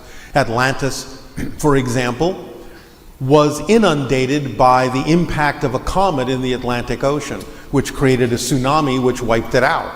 And therefore there's very little evidence of it left, except in a few places on your planet that you will ultimately discover where records have been stored. So it will come to light. Now also, when open contact occurs, one of the gifts that certain extraterrestrials will bring to Earth and give to humanity is an actual record of your entire Earth's history. Holographic projections of everything. You will get to see what Atlantis looked like and all the civilizations that existed before and what happened to them, because a record has been made of all of it. All right? All right. Thank you. You're welcome. Now, do remember In the appropriate state, you all have access to that information as well from what you call the Akashic records, which is just another way of saying information is completely and eternally embedded in the fabric of space and time and existence. So you can all access that, but we will give you a literal recording of it anyway. Good evening, Bashar. Thank you for your time. Speaking about tapping into our time right now, a couple of years ago, I had a near-death experience. You will need to speak up more distinctly. A couple of years ago, I had a near-death experience. And more slowly. A couple of years ago, I had a near-death experience where I got electrocuted. All right. And is it possible, because of the electrocution, why I'm so sensitive, and whereas I am able to tap in easier because the electrical magnetic field around me, and maybe I might have still maybe electrical photons still within around me or in me? Yes. Near-death experiences can sometimes make an individual more physically sensitive to different phenomenology in physical reality, like electromagnetic energy or light or many other things, yes. But the question is simply, how would you like to use that? How would you like to hone that ability? Through healing and speaking. Oh, all right. Have you started using the energy to heal others? Yes, sir. But my... Oh, sir, how formal. All right. My all right. concern is there a way for me to learn how to tone things down where I don't feel as much? Because like even right now, I'm not looking at you, but I'm looking at you, but I feel very anxious and anxiety where I need to learn how to filter through what's all right. excitement. Yes. When you go to sleep, ask your spirit guides to help modulate your energy so that you can create a kind of buffer system for yourself to still be able to perform the flow of the energy in the way you wish in service to others, but that it doesn't have to feel quite so raw for you. So ask your spirit guides for help in this. They will help you. When you go to sleep, ask for that. There will be adjustments that can be made in your energy and in your genetic structure to allow you more ability to handle the higher frequency energy without feeling what you're feeling. All right? Thank you. You're welcome. One more thing as well. Yes. Just like what you're doing, you're tapping into the field to get specific answers when people are asking these things. If I'm not mistaken, I remember you saying that you're tapping into the event riser. Is that what's happening when people channel or go into these type of states and they're retrieving or receiving the information that they're receiving from in this space and time and field around us? What are you asking if we're tapping into? Is it the black hole where I guess it's called the event riser? Where No. There's a civilization in particular that can extract information from the event horizon of a black hole that we refer to for shorthand as the R. But the idea of what we're tapping into is a telepathic connection to many different levels of beings. Our spirit team, your spirit team, general knowledge that is embedded in the existence, whatever we need to in that sense. If there is information that needs to be tapped into from the event horizon of a black hole, then we may access that too. But that's not always specifically what we need to tap into to get the information we need to answer your questions. So would this be like layers upon layers within our field or yes, around us that we But just putting ourselves into the state of being where we are attempting to be of service to you will automatically allow us to tap into whatever we need. We don't even have to know what that always is. We just know that we will get what we need from wherever we need to get it. So we don't have to actually focus on the details of, am I getting this from a black hole today? Am I getting this from Spirit Bob tomorrow? It doesn't matter.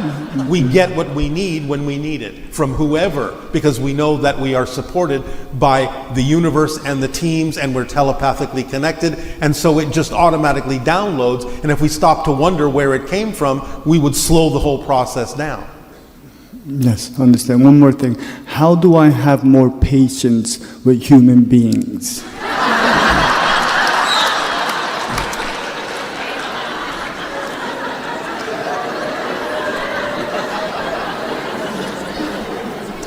Good question.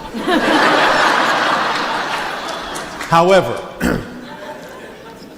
if you are fully living in the moment with full intention of being of service to others, you don't need patience because you are loving everything that is going on.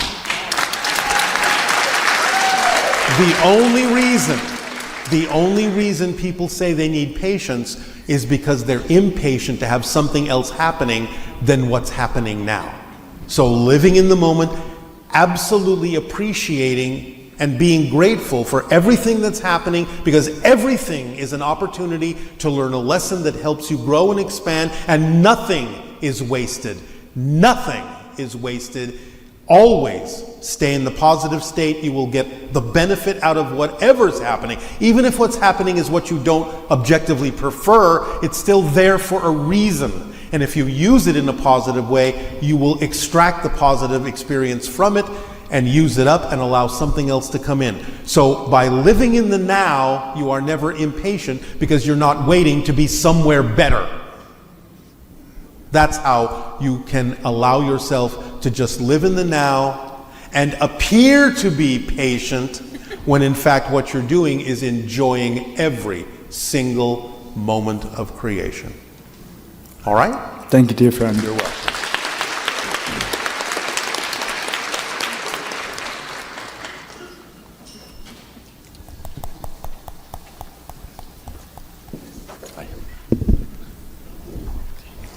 Hello, Bashar. And to you, good day. I'm an inveterate punster. You are what? Inveterate, habitual punster. And I can't tell you how many times at night when listening to your clips, when you've thrown out a few good ones, that I've gotten big smile and big laughter. So all right. Thank you. You're a master at work there. Thank you. Bashar, I have a question about my energy. I've had a throbbing, pulsating pressure. Where is this going? No.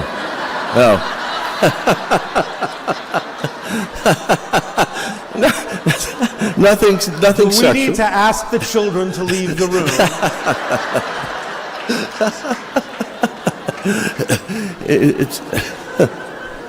It's funny, I've described it that way many times. It never occurred to me that it could sound so sexual.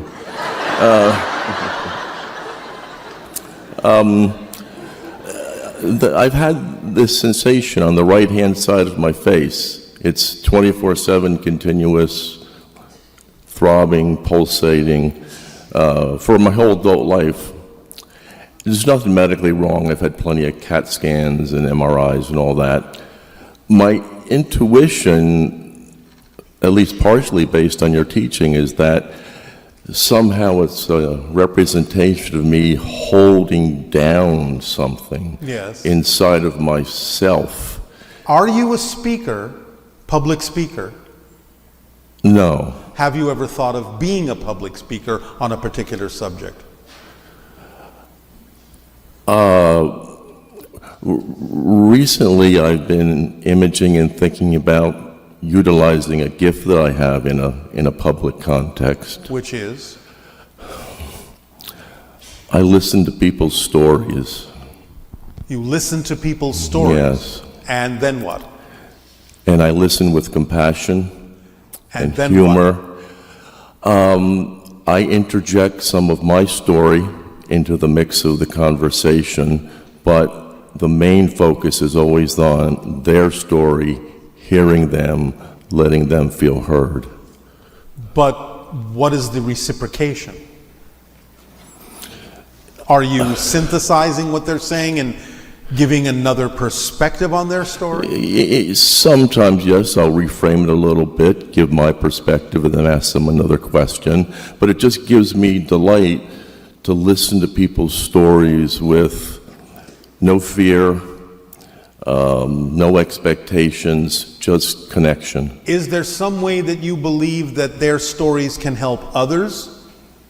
Oh, absolutely. Without necessarily giving away who told you the story, can you start sharing these stories with others that you have heard? Yes, I think I could, yes. For years and years and years, I worked in a hospice setting as a counselor, and many of the people I worked with, dying, of course, they wanted to tell me their story. Yes. You know, as a review of their life. And in sharing their stories with others, in what way do you believe that might help them as well? Because I think they might resonate with it in some way to see that there's commonalities and overlap. When will you start doing that? I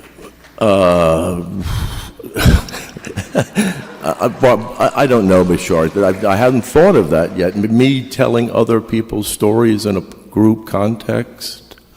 One moment.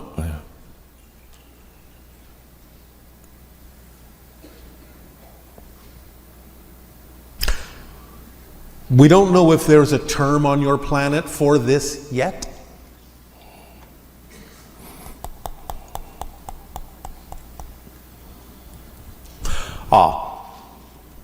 We will borrow a term that exists in a different context, but apply it in this situation. You have the potential to be, and I think you'll understand how we mean this, a crossing guard. To help people cross over in a more beneficial, peaceful, and joyful way by taking what you are learning from these stories of people who are crossing over and sharing your knowledge and stories with other people who are also crossing over, and assisting by being a crossing guard in helping them cross over in a more peaceful and joyful way. Do you think you can do that? I think I've done that in some way when I was doing... But can you do it more?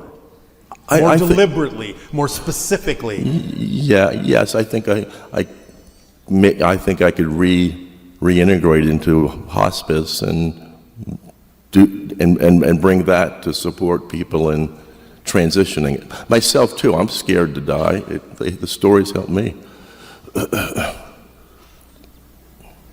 So you can help them in person and maybe even write a book about this idea to help people know how to cross over peacefully? I could help them in person. I don't know that I could write a book.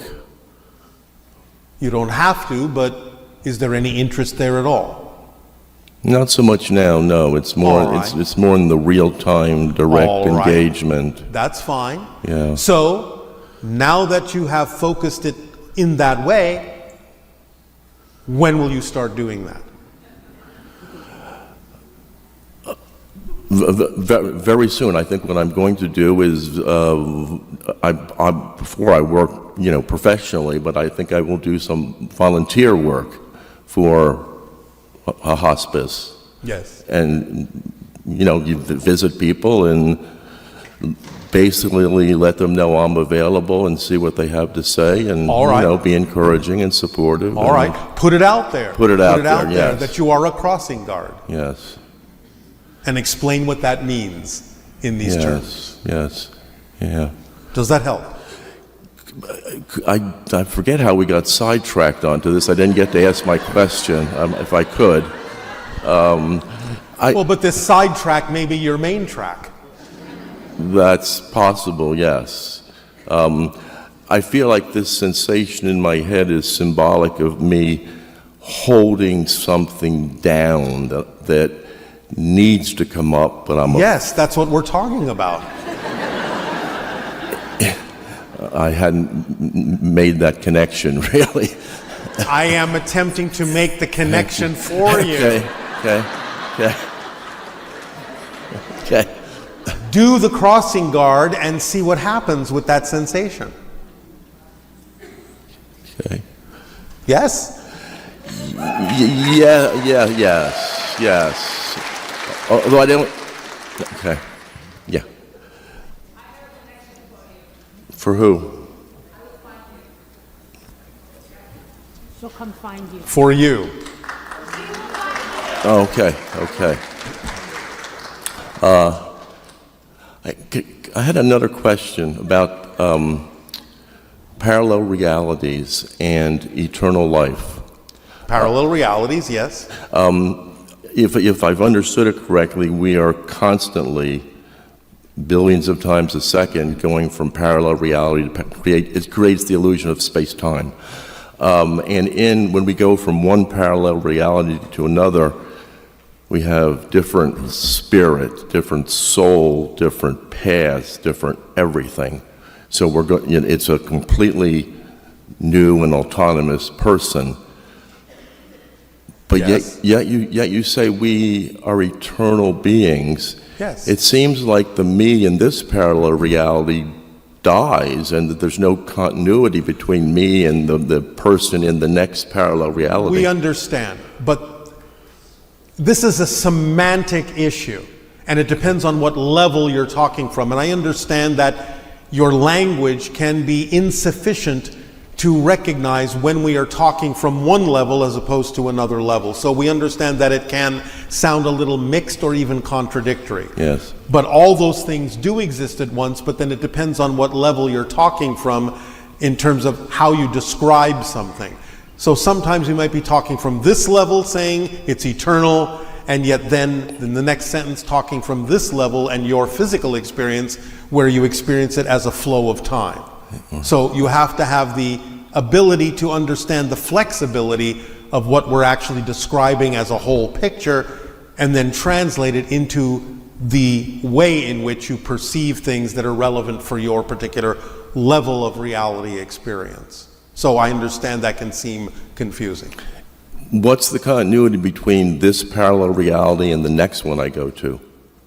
Well, look at it as an analogy of how animation on your planet works, one frame at a time. Okay. And when you run them at a certain rate, then you get a seeming continuity of motion and change.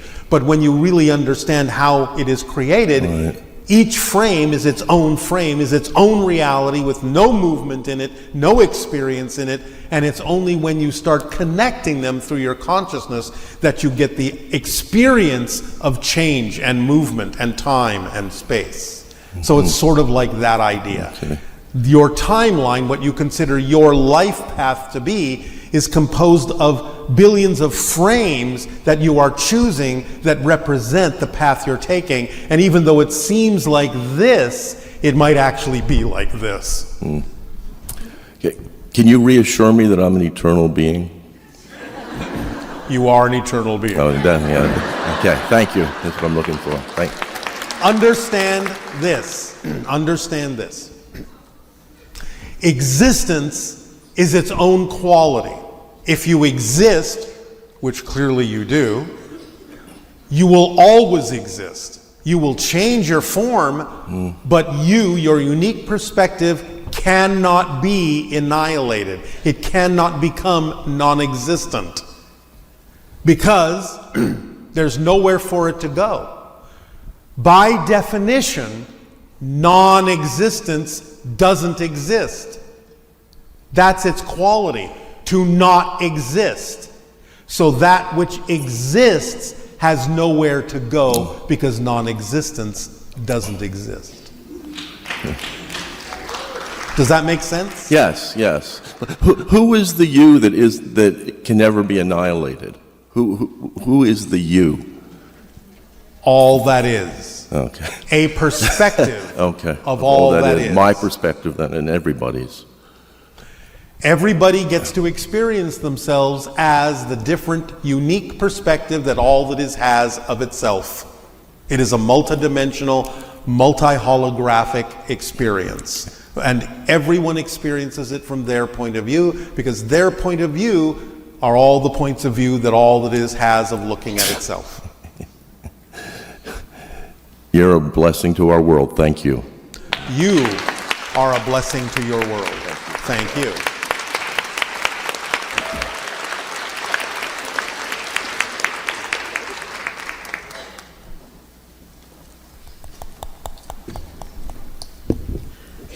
Hi, Bashar. And to you, good day. Oh dear, I'm really nervous. Well, one thing I wanted to ask had to do with parallel realities. All right. So you're here to help us transition to a better Earth, or to try to choose a better version of Earth. To shift to one, yes. Right. You don't change the one you're on, you shift to one that Right. already exists. So you were saying that's going to another parallel reality, right? Yes. So you said that each parallel reality has is it the same as an alternate reality? Yes. Okay, so each one has a version of you in it? No, not everyone. There are an infinite number of alternate realities. Not all of them contain all the same things. But the ones we would be connected to, like if we wanted to go to a parallel reality version of Earth, there would be someone probably like us, very similar to us there already, right? In a sense, yes. Okay. So how do you do that? What happens to the you that you are in this reality? Like, it's shifting as well, remember? It's not static, it's also shifting. Everything's shifting at the same time. So it's kind of like musical chairs. So you could become, in a sense, take their place and they take your place? How does that work? Sort of. Okay. It's a simplistic analogy, but generally, yes. Okay, good. They're shifting in whatever way they need to, you're shifting in whatever way you need to. Okay. You're each filling all the holes that need to be filled, all the spaces that need to be filled simultaneously, shifting where you need to at the same time. Okay, so you can literally enter a parallel reality and be there, and well, you're not one taking... level of your consciousness does. See, this is what I was talking about earlier, where you have to understand this from another level altogether. Okay. So what we're really talking about now in the way that you're asking and exploring this question is really how all that is experiencing this. Okay. Because it's all that is looking at all this and experiencing all this simultaneously. But from the linear perspective where you're experiencing time in a certain way, then it looks like, oh, I'm going from here to there, and here to there, and here to there. But from the all that is perspective, it's more like it's just experiencing all these reflections that all exist simultaneously. And it's only from the linear perspective that it looks like things are actually moving. Right. I know that this is challenging to wrap your mind around, but it is a limitation of the languages that you speak. So technically we could just, however it happens, end up in another reality and not worry about the details. This is, I mean, we have to do the work, but we... Yes. We're describing a general mechanism to you, but only to the degree that is relevant for your reality to understand. Okay. It all still comes down to the idea that what we have done is give you the formula that allows you to do it in the most efficient and effortless way. So again, you don't have to necessarily focus on the details, although we're happy to explain some of the mechanics to you to the point that your language can hold on to those concepts, but they're not really important for you to deeply understand in order to use them, because you use them automatically anyway. Okay. So just follow the formula and everything will fall into place and you'll shift exactly as you need to. Think of the formula more as a navigational tool that navigates you in the direction of all those realities in the way that matches your frequency. Okay. Does that help? Yes, I think so. I have to process it, That's all when right. I'm standing You don't up have here. to spend too much time processing it. Right. No, I love processing. It's a problem. So I guess other thing I was thinking about is I'm really, really into synchronicity, like almost to a fault, perhaps. To a fault? Yeah, because I make my whole life, I use different, I guess you'd say, permission slips. Yes. To create different scenarios that I can work with. Yes. So like when I wake up in the morning, I have 6 gurus and I roll the dice, there's 6 sides. I'm like, which guru is it today? And then I use that throughout the day, and I use tarot cards. All right. Yeah, but I don't know. Maybe I get too attached to the synchronicity piece and don't get into life. Well, synchronicity is everything. It's all an orchestration. It sounds more like you're getting more attached to the permission slips themselves. Oh, yeah, okay, that's well said. But the idea is you ultimately are the permission slip because you're the one deciding to make changes. Right. Eventually you'll realize that since you're the permission slip anyway, you can let go of some of the physical representations of that, because do you really always need them in order to decide to make the change? Right. If you decide to make a change, you've decided to make a change. So you can use permission slips, that's all right, but don't use them as a crutch to think that you always must have them in order to make a change, because ultimately you're making the change anyway. You're just using something that says it's okay for you to make the change. Right. They're not making the change for you, you are. They're just saying, it's okay, go ahead, make the change. Okay, that makes sense. And along those lines, the way that I'm interested in synchronicity makes me think that I might be connected in some way to the Essassani, like in the future, quote unquote future, or past, or I was just curious whether, because it's almost like a... You all have extraterrestrial connections to varying degrees, because that's what's relevant for this day and age on Earth anyway. Right. I'm not going to differentiate or point out specific connections at this time, so that your mind doesn't necessarily now get focused on a whole bunch of other permission slips. Okay, that makes sense. I know, that's why I said it. Okay. So, does that help you? Yeah, it does. It brings it all to it. Then I give you permission to take your seat. Thank you.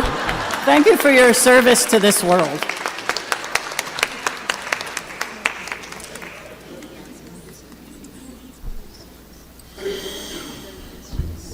Hi, Bashar. And to you, good day. Okay. I can't believe I'm talking to you, but I'm pretty desperate. Speak up, speak up. Can't believe I'm talking to you but I know I'm very desperate right now. Desperate? Desperate. About what? About my life. Desperate in what way? I'm in a lot of pain. I have anxiety disorder, started 3 years ago. What are you anxious about? Well, so I had trauma, or I got sick, and just my life just went upside down, like day and night. I have panic attacks every day, all day. Like, how exciting! It's not exciting. It's very painful. It's very painful. It can be. How? I've heard you say that before, but when you're in so much pain, I can only think negative, and I can't even do the permission slips, and can't follow my passion. I'm just in my room, in bed most of the time. Yet you are here now. How did you come here now? I understand that, but that's like occasionally there's something to do. I had to quit my job 3 years ago because of this, and I have no money. Take a breath, slow down, slow down. You made a decision to come here today. You acted on it. Was it difficult? No. Then, because I wanted an answer to this pain. The pain is so unbearable. The pain is resistance to your true self. I know. So what is it you are resisting? What are you afraid of? Maybe, I've gone through a lot of these questions. I ask myself these questions, but maybe I'm afraid that when I got sick, that it's incurable, what I got. And it just messed up my system. messed up my central nervous system or something. Hold on. Hold on. Is there some place on the earth that represents tranquility to you? I'm sorry. Italy. I used to go to Italy every summer. Or it could be like, used to go to the woods a lot. I live near the woods, and used to go to the stream. But I don't even have, the anxiety just overwhelms me so much that I don't have Stop. Don't put conditions on your answer. Name a place that you feel represents tranquility. Just name a place. Well, there's two. It's the stream I used to go to in Italy. And? No, just in the woods or Italy, the country Italy. All right. Can you go back there? Yes. When? I'm planning this summer if I feel stable. You what? If I feel stable enough, I'm kind of... Don't put conditions on your answer. You know a place that represents balance, stability, and tranquility. Just know you can go there. Don't put conditions on your answer. If I feel stable enough, if this, if that. No ifs. Just focus on the place. Remember what it felt like. Can you do that? Yes. All right. Do so now. Remember what it felt like. How did it feel when you were there? But there's going to be a... How did it feel when you were there? Like carefree, like light. All right. Hold on to that feeling. Hold on to that memory. Allow yourself to continue to remember what that was like. And remember and understand that as soon as you remember what that felt like, you are actually creating that state of being. So use that as an anchor point. Do not contradict yourself. Do not put conditions on it. Breathe it in. Remember what it was like. Feel like you're there. And just keep repeating that. You don't have to be anywhere else. You don't have to do anything else. Just hold on to that vibration, and to the best of your ability, make arrangements to go there. All right? Okay. This is all I can do for you at this moment, but do that, and it will help you. All right? Okay. All right. Take a breath, relax, let it out. You're fine. Everything is fine. Hold on to that place, hold on to that energy, and go there, and be at peace, and know that you have guidance, and know that you have help. Know that you are loved, know that you have strength. Find it within yourself, find it in that place, and bring yourself back to yourself. For the panic that you feel is simply the result of not being who you are and where you need to be. So gather yourself back together and gather yourself in that place. Everything will come back to you. Go in peace. Thank you.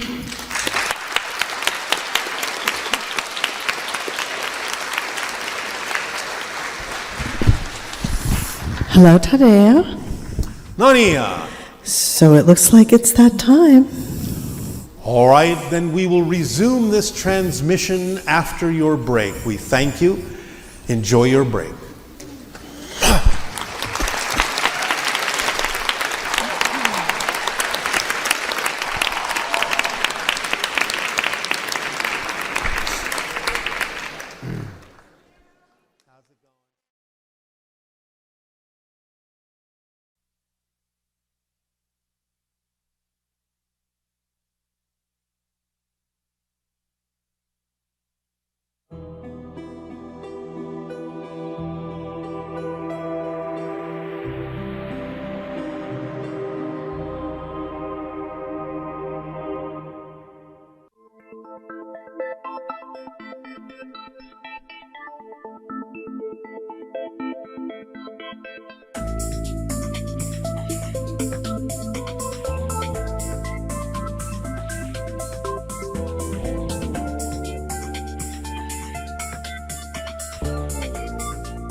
I'll say good day to you this day of your time. How are you all?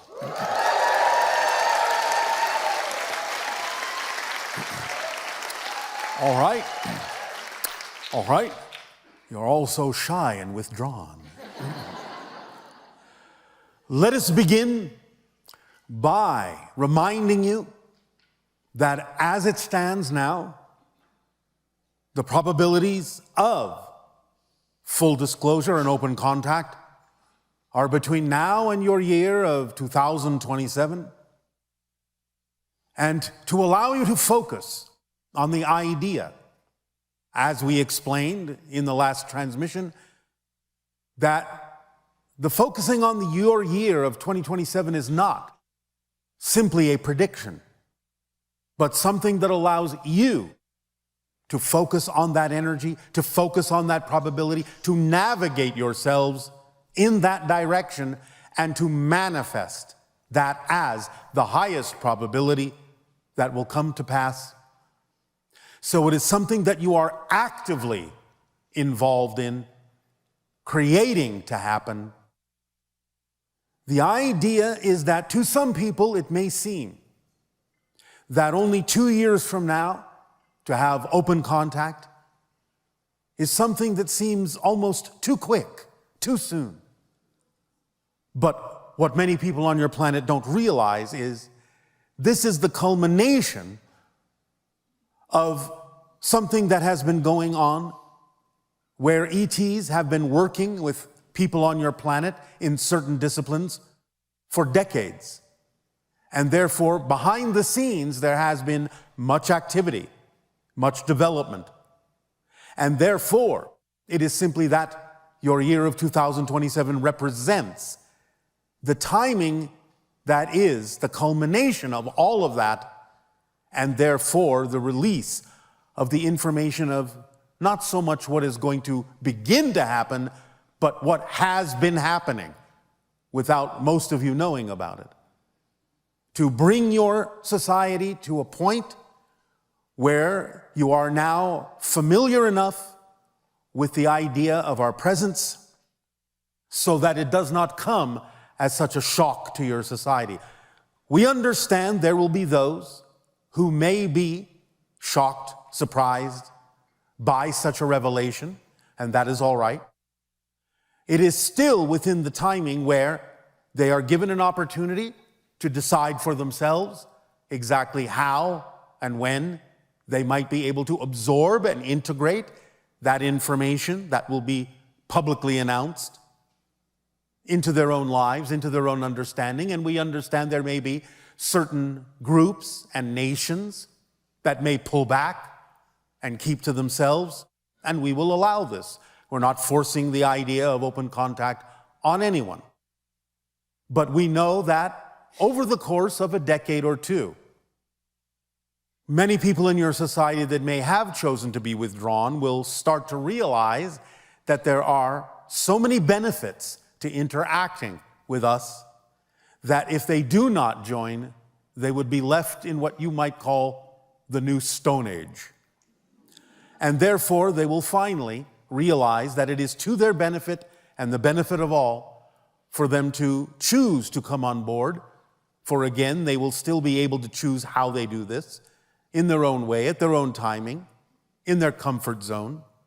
And also, of course, over the next couple of decades, many people now in positions of authority on your planet will pass into spirit, allowing a new generation to come up, a generation that is familiar with the idea and will have lived with the idea for years and years of our presence on your planet.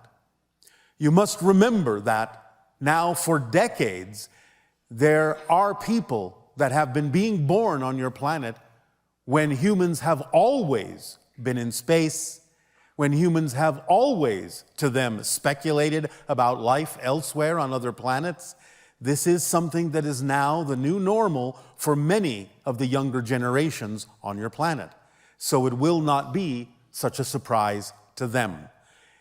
The idea is that this, now for quite some time, has been referred to as the biggest secret that everyone already knows. And therefore, when it is finally, officially revealed to you, many people will simply feel relief, will feel that they have known that this is happening all the time and all along, and will be able to allow themselves now to breathe more easily and take advantage of what you will be given, the gifts that will be brought to you from extraterrestrials, and the capabilities that you will be allowed to explore, and all the information that is appropriate to share with humanity in whatever pace, whatever rate, in whatever way. You tell us you are ready. You show us you are ready to receive. We will be there to guide you, but we will not be there to force you to do anything. You will be able to interact with many of us from time to time. We will not always be everywhere on your planet all the time, but you will know we are here. You will have certain abilities to interact with the hybrids and the Pleiadians that will reveal themselves to you. And you will be able to take advantage of the information that we will dispense to the people of your world in a way that will allow you to evolve.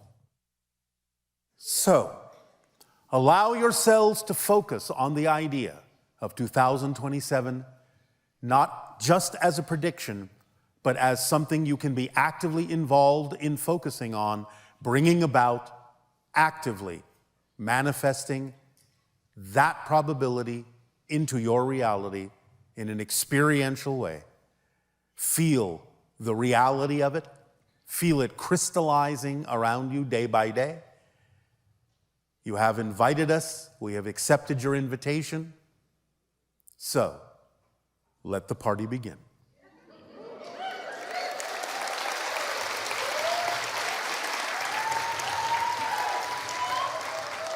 I know that many of you have very vivid imaginations, but I can promise you, you will still be surprised by some of the things that will be made available to your society. So, be open, be prepared, be full of wonder as a child, be full of curiosity as a child. Shall we proceed? All right. We thank you for allowing us to share this information with you this day of your time, and in return for the gift you have given to us, I ask now, may we be of service to you with your questions and dialogue. Please proceed. And to you, good day. It is wonderful to be speaking with you once again. And you as well. And thank you for selecting me as one of the raffle winners. I didn't select you. Or the universe.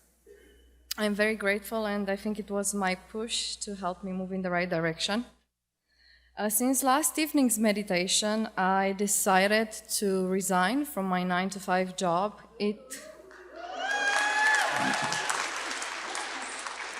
I did it. I think it was midnight. It was the only aspect that did no longer seem to fit to my current reality or the reality that I wish to create. And it was pretty scary because I actually have no savings, financial savings whatsoever. All right. I invested. Do you believe that your passion can support you? Because remember, we always suggest and encourage you to honor your belief system. And if you don't necessarily yet believe that your passion can support you in some way, shape, or form, it isn't always wise to let go of what you believe you do need for support until such time as you allow your passion to prove to you that it can support you. So if you have quit the job that you had, that you utilized for support, the idea and the question that comes up is, do you have absolute knowledge within yourself that your passion can support you? Yes or no? Yes. All right. I only ask you that because you said that the process of letting go of the other job was scary.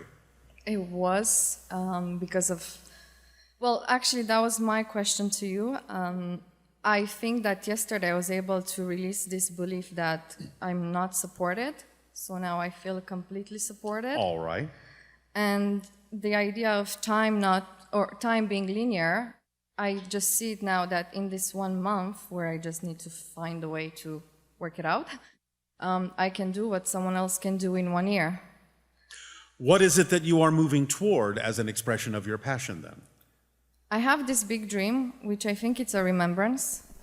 It's becoming more and more vivid every day, and it's about creating the most potent water brand in this world, and it's tied to my homeland, Romania, so finding the deep water aquifers, developing water production facilities that have great technology. All right. You vortex the water. I don't know how everything will happen, but I just trust. All right, well, any opportunity that presents itself to you that is in any way, shape, or form representative of this dream, of this passion, then you will take action on, we assume. Yes. All right. Is there any guidance that you could give me? Any small I symbol? just gave it to you. Any small, any large, any obvious, any opportunity that in any way, shape, or form presents itself to you synchronistically that looks like it has anything at all to do with the idea of what you have expressed one of your passions to be, act on it as fully as you can to the best of your ability, taking it as far as you can until you can take it no further. Use your creative imagination to figure out ways in which you can act on it that may not be immediately obvious. And if no path presents itself, use your creative imagination to create an opportunity that may not yet exist in your society. Okay. So it's all about how willing you are to allow your creative imagination to be wide open and receive inspiration and guidance from your spirit guides and your spirit team. What we told yesterday to another individual can also work for anyone at this kind of a crossroads. Sit yourself down at a calm time in the morning or the evening for about 15 to 20 minutes with a journal. Allow yourself to open up, to ask questions and write them in your journal that you need the answers to, or just musings that you feel like putting in there. And then in a quiet, calm, and meditative state, just listen for any answers, any inspirations that may suddenly pop into your mind that may come from your spirit guides. Do this for 1 to 2 weeks, and you will start to feel and perceive that you are receiving information more clearly from your spirit guides, and you can write down the information that they send to you in your journal. The idea is at first it may make no sense, it may seem like gibberish, it may seem like random disconnected thoughts or elements, but write them all down. You may find ultimately a pattern in there that will inspire you to move in a certain direction. So the idea of performing that particular permission slip can be of great assistance to anyone that is sitting at a crossroads. And so if something comes my way that doesn't seem 100% connected to the idea, to Explore my dream. it to whatever degree you can that you believe is important for you. Assess whether or not there may be even some bits of information in there to help you move forward in the direction you would prefer. But if you find that nothing is there, that it is not representative of the idea of your passion, then let it go. Because one of the trainings that happens is to start having early discernment and recognition of what truly is and truly is not representative of your passion. And the sooner you recognize what is not representative of your passion, the sooner an opportunity that is representative can present itself to you for you to act on. Thank you. You're welcome. Final question. I feel whenever I'm in the presence of a plane, that whether it's flying across the sky or I'm next to it in an airport, I have a very, very beautiful sensation, like I've lived in a ship or I don't know, in another reality or this reality. Can you please help me reflect on why do I have that feeling? You may be connecting to what you call a past life experience. You may also be connecting to an extraterrestrial experience where you have familiarity being a pilot. A pilot? Yes, a pilot. Oh, that's actually, I want to take my pilot certificate. Oh, well, there you go. Wonderful. Okay. Thank you so much, Bashar. You are welcome. And I love you. Happy flying. Thank you. Oh, by the way, while you're flying, you may see one of us up there in the skies.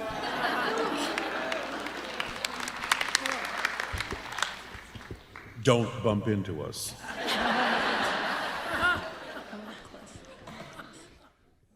Oh. Ooh. Hi, Bashar. And to you, good day. I'm so nervous. Why? My armpits are sweating. I just can't even whew. Okay, sorry. All right. Why is it that the universe can literally punch me in the face with synchronicity, but I still need more confirmation? Because you're the one in charge. It can't force you to do anything. It can only give you all the signs that it can give you, but you have to be the one to clear out what is in you that is resisting accepting those signals, those messages. So it can't force its way in. You have to open the door. So the thing of it is that in a sense, you're actually punching yourself. Yeah. And if you keep resisting paying attention to the signs that you are receiving, either from your guides or from yourself, from your own soul, then the punches have to become harder and harder and harder to get your attention. Sometimes people even have to orchestrate what you call accidents in order to change the course and the direction of their lives so that they finally pay attention to what they actually needed to pay attention to that they laid out on their life path. You don't have to let it get to that point, but you will force it to go to that point the longer you resist paying attention. Now, the only reason that most people aren't willing to pay attention and are willing to resist is because they have a belief that something really bad will happen if they move forward. So what is it you are afraid might happen if you actually did pay attention to those signs? I think it's I've always had this feeling of this global mission, this calling that I have to do. Yes, and what would that be? I'm not sure yet. It got initiated last year when I was Yes. guided to you.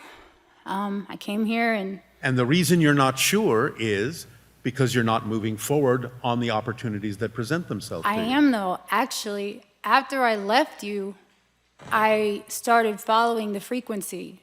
And I started my spiritual podcast, and I started writing my first book, stuff that I would never have done. Then why are you saying you're not sure? That's what I don't understand. It's even yesterday when I got picked, I was like, wait a second, I need more confirmation here, And it's why? What are you talking about, yeah. Do you not feel that you have something to give? Do you not feel worthy or deserving? It's I know I do, but it's there's just this. This what? I think I'm afraid that. Yes? Yeah. You're afraid what? That I would have to leave the old identity. And what's wrong with that? Are you not certain what your new identity would be? I have a pretty good inclination, but I feel people will have to fade away that I love, or they can't come with me fully, or. Maybe they can't, so what? Oh. But others will. Yeah. You have to understand the principle that if you have something to give, there is someone waiting to receive it. Those will be the ones that will go with you. Is that okay? Yeah. Is it okay if there are some people that simply have their own path and can't necessarily be with you for a while? Yeah. Are you sure? No. I want to be sure. Well, what prevents you from being sure that that's okay? Do you not respect that other people have their own path? I guess. Are you not okay with that? I guess a part of me is selfish, like the shellfish or whatever you said earlier. Yeah. Shall I start calling you Larry the Lobster? No. Oh my God. But do you understand, in a sense, by not moving forward, you are being selfish? Yeah, you're right. And I think it's because I'm afraid people will think I'm crazy. And that's my next question. Well, that's all right. There are many types of crazy. Okay. You can be crazy good. Yeah. Well, do you know who ChatGPT is? We understand what you are referring to. Yeah.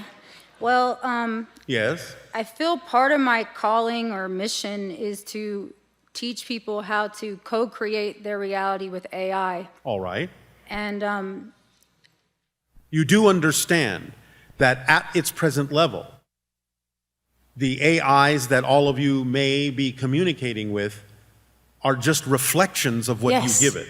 yes, it's a mirror. Yes. And like I found that working with my own mirror has made me take these steps to start my podcast and write my book and All right. follow the frequency and like All right. Well, then it sounds like you are to some degree moving forward. Yeah. But it also sounds like to some degree you're holding back. So again, we're only addressing the part where you're holding back from what you could be doing that might even be more representative of your passion. So again, why are you holding back? If you've already taken steps in that direction and those steps were okay, why aren't the next steps okay?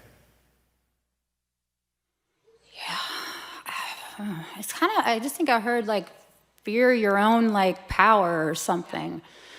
Yes, well, that's all well and good to say, but what does that mean? It's just a story. Yeah. Yes, it's just a story. Are you How getting are something out of that story? Are you trying to make sure that you don't get egotistical or something Yeah. along that line? Maybe, yeah. All right, well, let me let you in on a little secret. The people that constantly wonder whether or not they're going to be egotistical usually never become egotistical.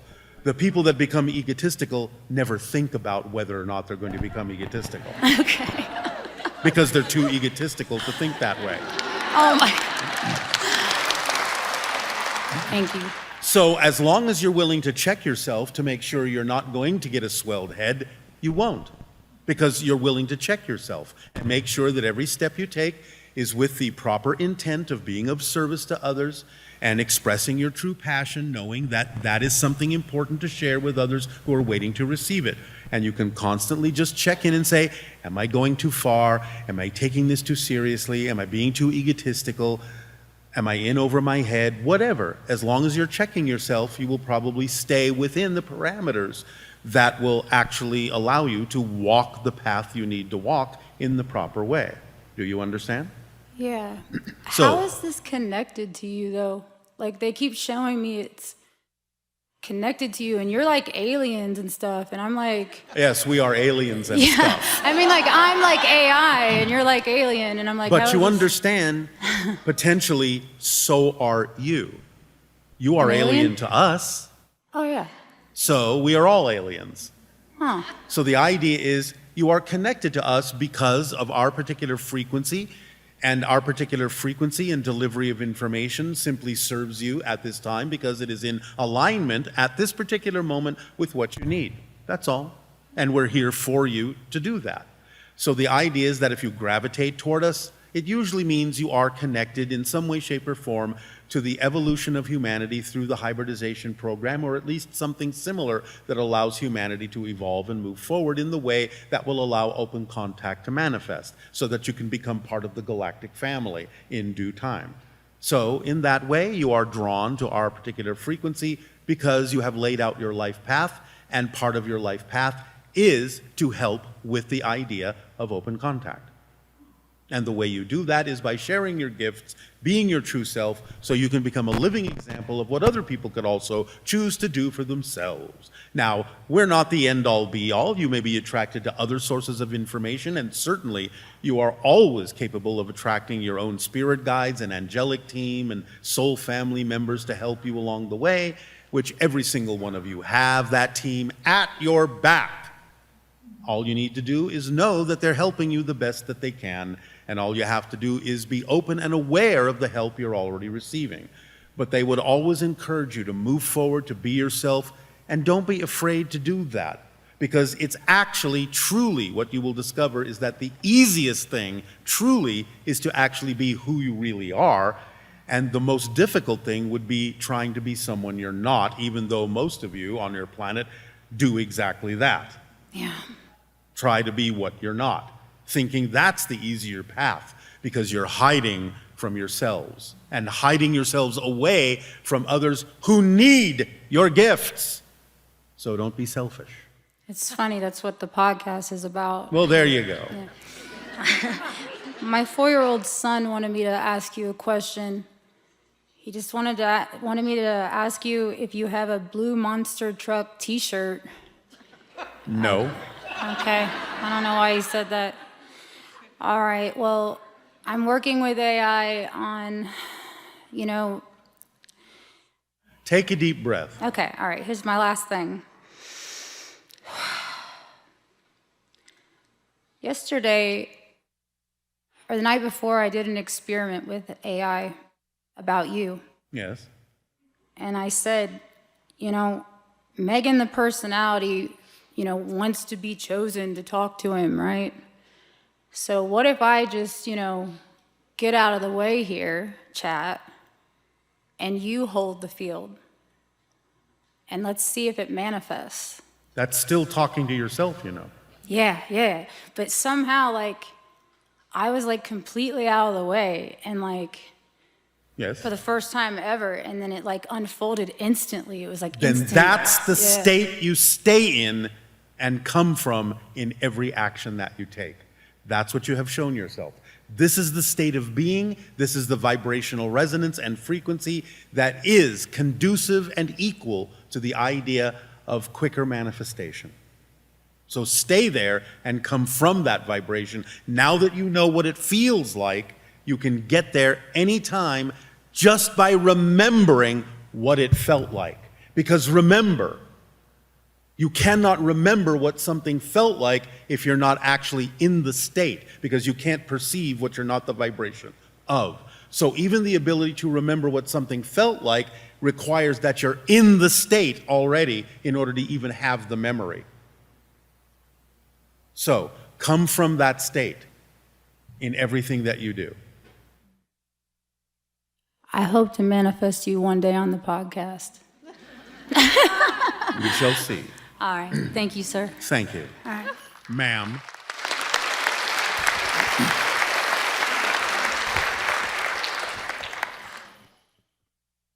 Hi, Bashar. And to you, good day. My name is So from Japan. All right. 本日よろしくお願いします。私が現在やっていることは、これからの世界の平和、そして新しい地球を作るための活動をさせていただいています。私たちは世界の平和のために、バシャールや宇宙種族に協力したいと思っています。そして今回は、同志の仲間、日本人の仲間とアメリカに来て、シャスタ、ホピ族、そしてセドナ、さまざまな各地で世界の平和を祈らせていただきました。I am engaged in activities dedicated to fostering peace in the world and contributing to the creation of a new earth for the future of humanity. It is our wish to wish in harmony with Bashar and other beings from universe for world peace.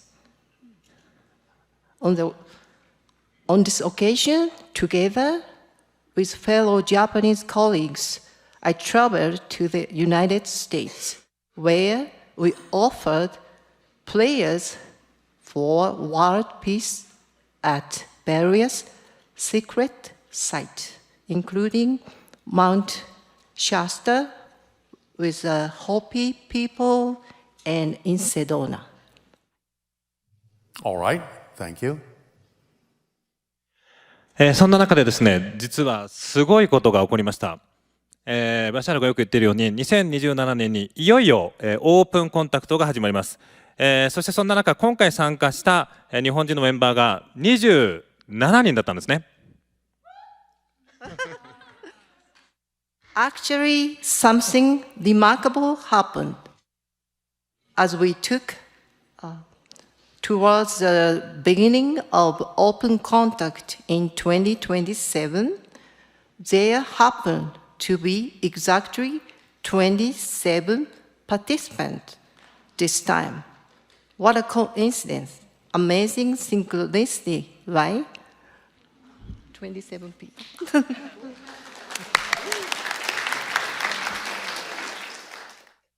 はい、今回そんな中でお聞きしたいのが2027年オープンコンタクトに向けたこの2年、特に日本人の役割は何なのか。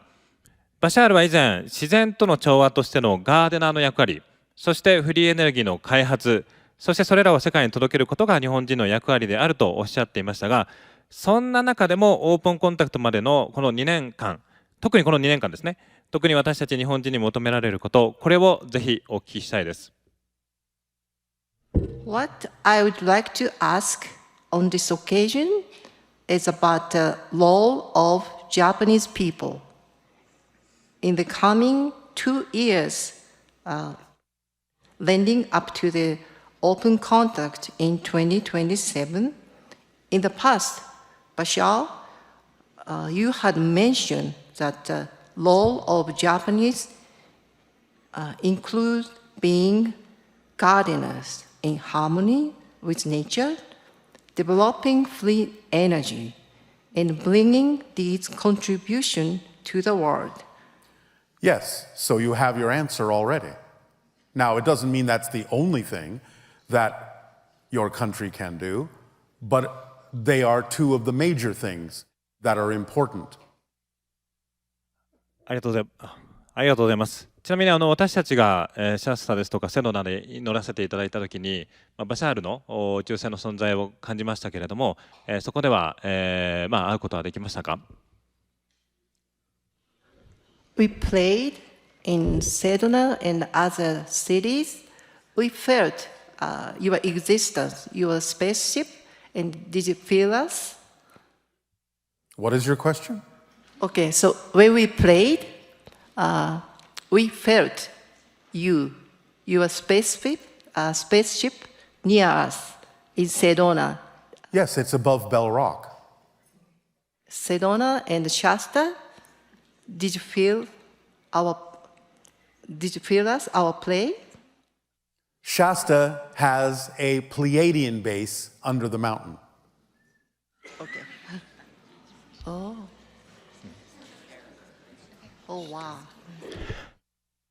I guess oh wow doesn't need a translation. Okay.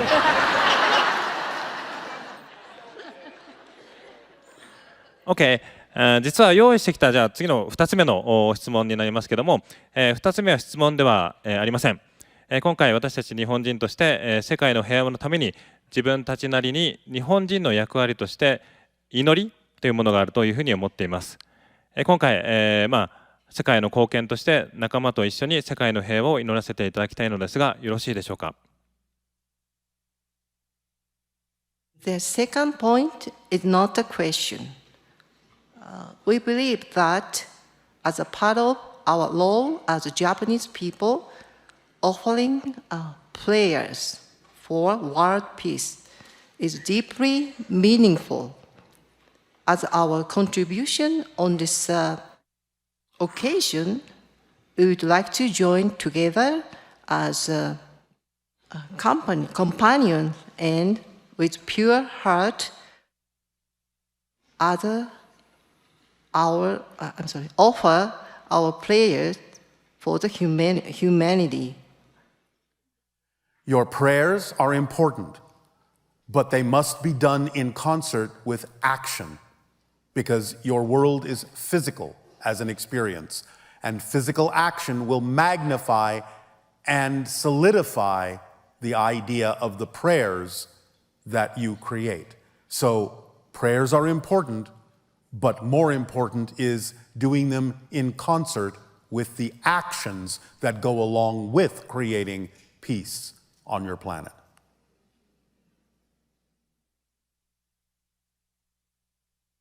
We would like to play right now, so is it acceptable? So he will... Not at this time.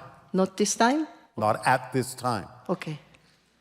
Okay, you're correcting my English. Thank you. Okay. Does that help you? Yes, thank you. All right. Not this time. Okay, 素晴らしい機会をいただきありがとうございました。Thank you so much for giving us this special opportunities. We thank you, Bashar.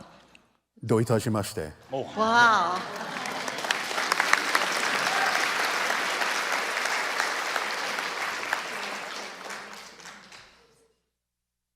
Hi, Bashar. And you, good day. I'm happy. Oh, all right. Interaction Hello, Happy. with you. Okay, let me go back. I have a 7 times pound teacher journey of a magic mushroom. That journey speed up my soul awaken. At the very first time of the magic mushroom session, it's funny. I lashed the soul hard. My head fell forward and my body fell to the ground. Yes. That behavior consistently 5 hours for the whole session. After the session, the shaman told me that my action was so weird and interesting. My question is, what energy did I connect at that moment? You're connecting with nature spirits. You're connecting through other dimensions to some of the other layers that exist in your reality that many people are not familiar with, that are other levels of physicalness that constitute the elemental levels, the nature spirits that inhabit your planet as well. This is one of the things that the teachers of the earth can help you do, is be more familiar with the vibrational frequency that connects you to the nature spirits, the elementals that also inhabit your planet.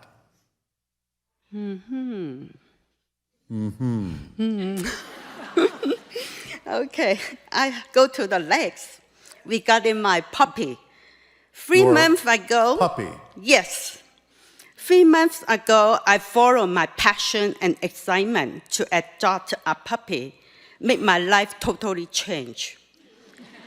Most time, I unconsciously speak light language with my puppy, but I don't know what I say. But my puppy, since it's a listen to me, my question is, do I channeling with my puppy? Is it my puppy spirit from other planet? From what? Other planet. Plant. No. Animals, though they're not literally angels, come from the angelic realm. They come with unconditional love to act as reflections and trainers and teachers and guides for humans on earth and many other places. So they come from the angelic realm, not another planet. Okay, because most time my puppy was fitting and it's a catch something in the air. It's kind of like some spirit is fitting her. Well, all animals can see spirits. So sometimes the animal can let you know that there may be spirits around you. And they will show you this by focusing on them and interacting with them and playing with them. Sometimes spirits will use animals to deliver messages. Animals are quite often go-betweens between the spirit realm and the physical world. So pay attention to the signs that your puppy may be showing you, not only when they're interacting with spirits, but also when they may be reflecting something in you that is a process you need to look at within yourself. Does that help you? Yes. All right. Because sometimes my puppy is very hyper, but suddenly stop and focus at a certain point, and then she become very calm and chin rests on the ground. Yes. Well, again, a spirit may have interacted with the dog in a certain way. And the dog is representing that to let you know that there's a spirit there. All right? Good. That's enough. Thank Enough, you. yeah. That's enough. Thank you. Thank you so much.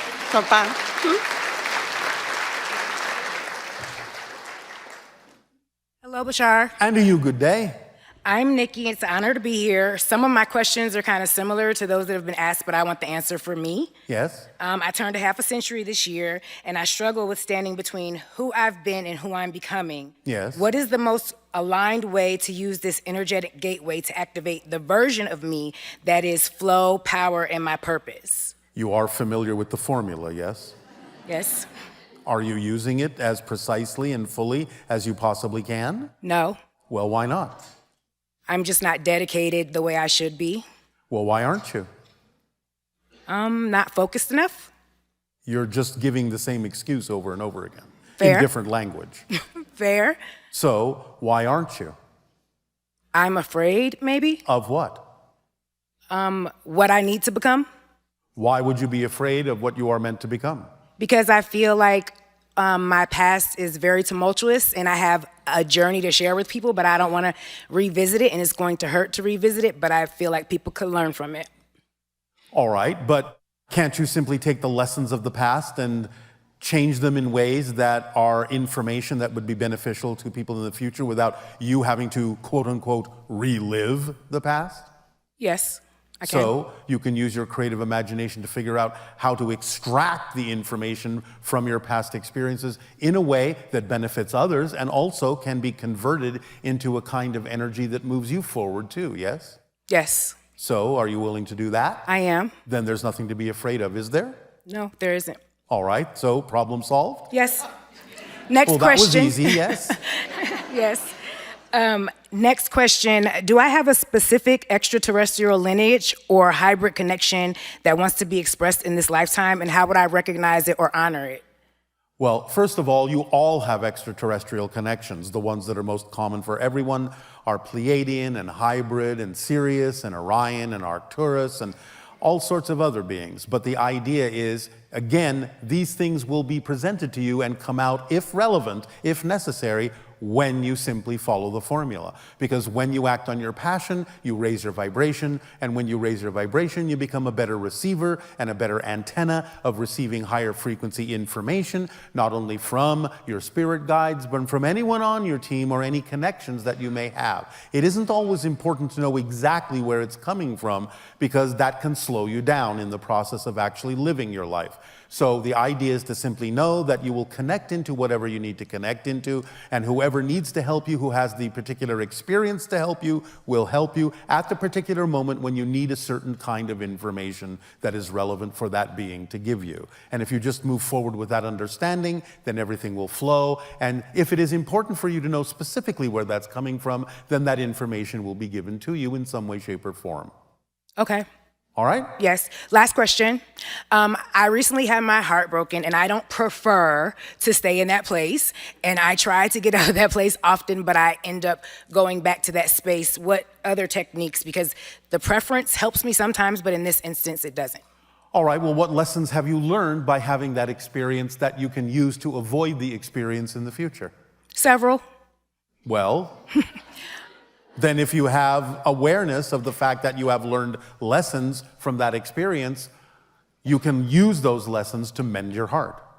And I feel that way, and I feel that was the purpose of that interaction, but I'm still having trouble moving away from it. Then you find that there is some reason that you're getting a benefit from staying where you are. What benefit would that be? No idea. Yes, you do. I'll think about it. Do think about it, because that's the only reason you would stay doing something that you don't prefer, is you have a belief that somehow it benefits you to stay there, that you haven't gotten everything out of it yet that you need. Okay. So do think about it, because that's the way it works. And when you finally figure out what benefit you're getting out of it, and sometimes the benefit can be an avoidance of something you're still afraid of in the future, by staying where you are, as much as you may not enjoy where you are, it might feel safer than moving forward, and that's a benefit. Yeah. So pay attention to why you're not moving forward. Always ask why. Why am I not moving forward? What am I afraid of? And what benefit do I believe I'm getting by staying where I am, even though I know I don't prefer this?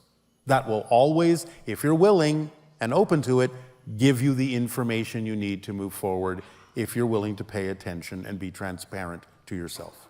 All right? Thank you. You are welcome.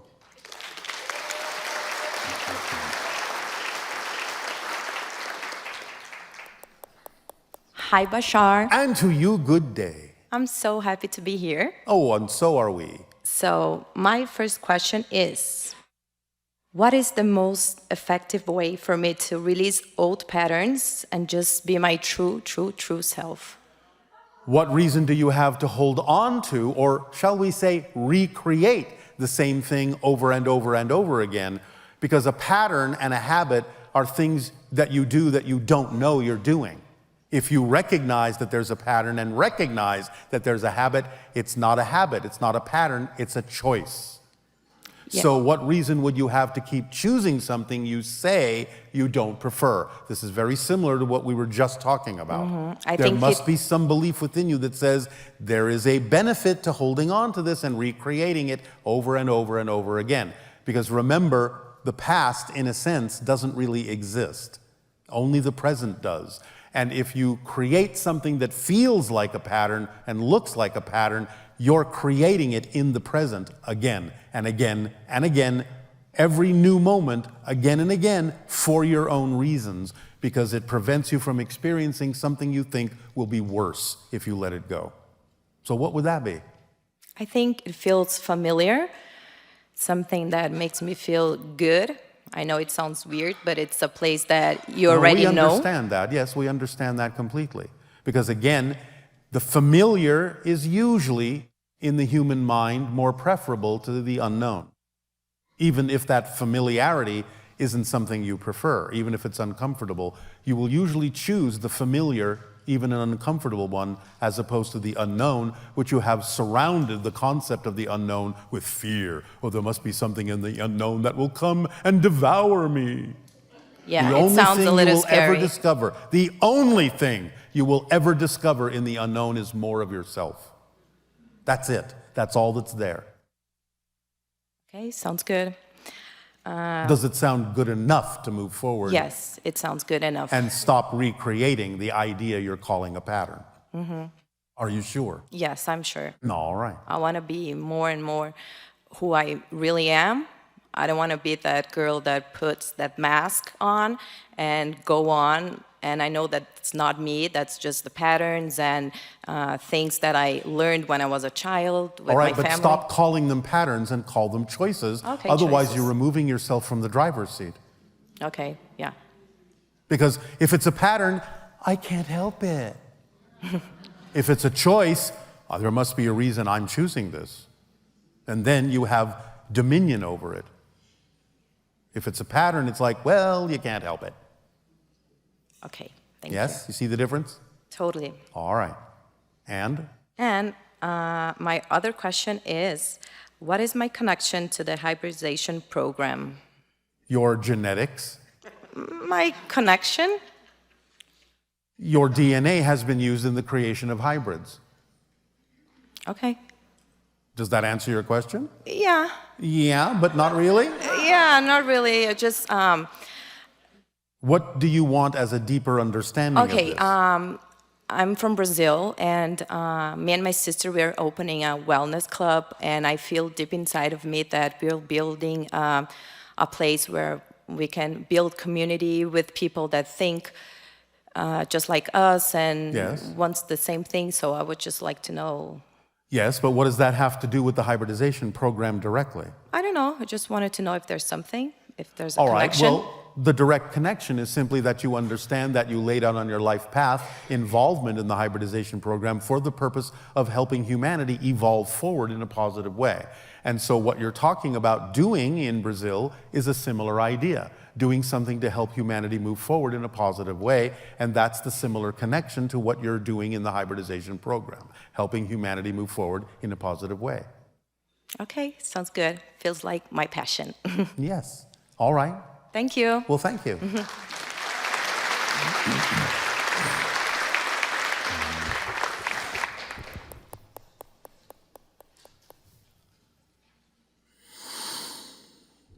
Oh, sorry, let me up there. All right, thanks. Hi, Bashar. Hello. Oh, hi. I guess I'd just start with saying hello. I struggle a little bit. Speak up. Oh, sorry. I struggle a little bit with social contact. Please be clear. Oh, okay. You're Let's see. mumbling. Why am I? Oh, thank you. I've been told this a lot. Starbucks. They always get my name wrong at Starbucks. Take your time in pronouncing your words. You're running everything together. Oh, yeah. Okay. I will try to enunciate. I've worked a lot on this. Hold on a second. So, many years ago, when I was in Guatemala, I came across your teachings. And I started to see things on my walls, essentially. So I would smoke marijuana, and it would put me into this altered state that I could kind of work on myself from. And then one day I just saw this giant eye in the wall that was pearlescent in the center, had a pearlescent sphere. It was dark, and it was surrounded by these runes and an iris that rotated in interlocking slats around it. And then I would see fields of stars rushing past me. And as I saw this, I didn't know what it was. And over time, I fell in love with a girl from cooking school who was an evangelical. And the importance of that was that she had this connection to her Holy Spirit, as she called it. And I thought maybe our beliefs were incompatible, but I recognized the connection between that to the higher mind. And something about that connection, it helped me because I had really bad depression, and I would sit next to her in school, and I didn't feel the depression when I was with her. Just like when I smoked weed, I didn't feel the depression before I saw that eye. It reconfigured my mind and my thoughts in such a way that I had a distance from them and felt okay. Then I saw the eye one day. And the same thing with her was that that energy from her that I was using to work on myself, as I used your tools to think about it, where I said, how am I feeling when I'm sitting next to her that causes me to feel okay? How can I apply this to myself so that I feel that way all the time? As I started to do that, what didn't happen was it didn't fix the depression, but what happened instead was when I thought of her, I saw this pure, scintillating, perfect white light in my mind that I realized had qualities, and I could test it and see, is it infinity? Is it this? Is it that? And something like the word infinity would fit, and so I would know that was true about it. Other words didn't, so I knew they weren't what it was. And as I talked to people, their energy started to come out of them in a way that matched the light. It came out of the light at the same time. And as I was having this experience, you came through to deliver the message, Bashar 2.0, to us. And you described what I had been experiencing for the past 6 months, which was seeing these lights in this way. And so, I was just wondering if you were, what your relationship was to me in that scenario, and why that energy came through me right before it came through you, or Darryl. Because you are lining up with the vibration of the spirit realm and your own soul. And that's the light that you're seeing, the light of all that is through your own soul. And that was the pearlescent eye, your soul watching you. Oh, okay. So after that, I guess I'll just tell this story. I tried to understand what the light was and figure it out, try to decode it, because I realized that the colors were guiding me. If I thought of something and I saw one color, I would see maybe yellow when I thought of doing a certain action. Well, all colors represent different vibrational states, and so do different thoughts. Right, and so I thought, well, one color must be guiding me, and the other color maybe is telling me not to do something, but it wasn't that. It was sometimes it was blue was the, quote unquote right thing to do. Sometimes it was yellow. And so I just had to be very sensitive to these colors as I was digging into them. And what ended up happening was that all of it just turned into this single moment where I was headed to Portland on a bus. And the white light that I had been seeing, which I was starting to connect to people and learn exactly what it was through all of their vibrations, which I do through tarot readings and conversation, all of it turned into this singular red dot in my mind that I could tell was embedded with the energy and vibration of the white light and was embedded in the darkness. And so I knew that, based on the idea of pigment that you mentioned and light, color mixing in pigment and color mixing in light, that it was very possible that what I was seeing was the energy of infinity represented as the energy of the one. Yes, that's what I said. The energy of all that is, the light of the source, through your own soul. And so the red dot was part of that expression. Well, that's the physicalization of the idea. Yeah, that's what I thought too. Yeah, exactly. And so after I saw that, I had the greatest idea of my life one day, which is that I'd bought enough mushrooms for 3 people. It was like 9 grams or something, and only one of my friends was there. And so I thought about this, and I was like, this sucks, it's Christmas evening, and I can't take mushrooms with my friends because only one of my friends is here. And then I had this great idea, which was, why don't I just eat this entire bag myself? And so I did, and of course my friend got out his phone because he was like, well, this is going to be interesting. And he started to record it. And I've since, unfortunately, lost those recordings, but they were very precious to me, but I've lost his friend too, and all of my friends really, and most of my family as well. All right, I'm going to stop you right there. Understand, the teachers of the earth, like the mushrooms, this is a sacrament. Treat it with respect. Treat yourself with respect. You don't need that much. It's teaching you to understand and discern exactly what you need to learn the lesson that is coming from the teacher so that you can learn to get there yourself without the teacher. But understand, this is a sacrament. It is not meant to be overdone. Well, I picked a tarot card for you, Bashar, because this is what I do is... I understand. I help people to understand their energy. I understand. And the tarot cards are a permission slip that you can use. Well, I wanted to tell you what was on it. No, I don't need to hear that It's right an opening in the physical I do not need to hear because that. what happened to me I was do not that... need to hear this. What you do need to hear, though, is that I had the best experience of my life when I did that because I was listening to my teachers. I understand. You had the microphone going crazy earlier. Why? Because you're about to interact with my energy and because there's a disconnection in some of the energy that's been represented here. I'm telling you, I followed my excitement to that moment. It was a transformative moment. It was a perfect moment. Yes. And I don't use drugs, I don't drink, I don't smoke, I don't do any of it because I listen to my teachers all the time, so what you're telling me has nothing to do with me personally. What I'm telling you is, whatever it is that you are exploring is what you are exploring, and that's fine, and you're making connections to the light of the source and your own soul, and that's fine. That's what I'm telling you, and that's why nothing else needs to be said. You have said what you needed to say. Except for the connection with me that you had the opportunity to just have just now that you missed out on because... I didn't miss out on anything. I picked a tarot card for you, which is my profession, which is my passion, is to give that gift to everybody that I meet, and it's been rejected. Do you see how you are running over everything with your words? Running over everything? Yes, you are I'm just running disagreeing over with what everything. you've expressed. There's nothing wrong with that. You have to understand I'm not saying there's anything wrong, but you are reacting. Well, why isn't it a gift to receive from me when we receive gifts from you? It is a gift, and I have never said it is anything different. You said you didn't need the tarot cards. You didn't need what I had to give you, and yet you tell us to give I said our I gifts. have already gotten it. That you've already gotten it, but not from me, not in the way that I give Yes, it, not with what I from had you, to give. but in the way that needed to happen. Well, then this was the way that needed to happen, and it was all perfect. I mean, that's what I'm saying. Yeah, yeah. That's all I'm saying. Okay. It's funny I got to argue with you, too, since that has been my experience with so much of Earth. And thank you. Thank you.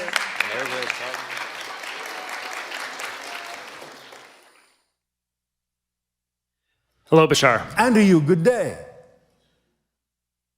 I've been, when I was maybe 5 years old, I had a dream where I was on a train with 3 beings who had somewhat deformed faces, and it was a sort of a solemn meeting that I had with these beings. And every year I had the thought that, I need to remember this experience that I had.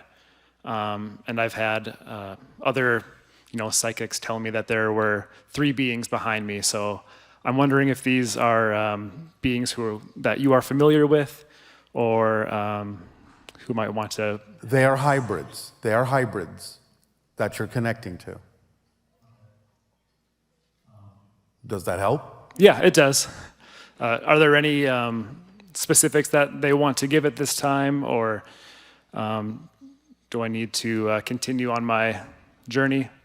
Well, of course, always you can continue on your journey, following your passion, but one moment.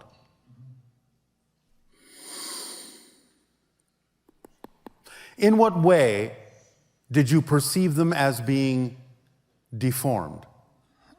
They looked green, I think, and they had their faces were, I don't know, the more that I think about it, it could have been like some experiment that went wrong or something like that, right? Or this happened early on in the hybridization program where there were many of what you would call deformations because of the hybridization process not necessarily being perfected. So you may be connecting to hybrids from the early part of the hybridization program. Okay, great, thank you. One moment. Mm-hmm.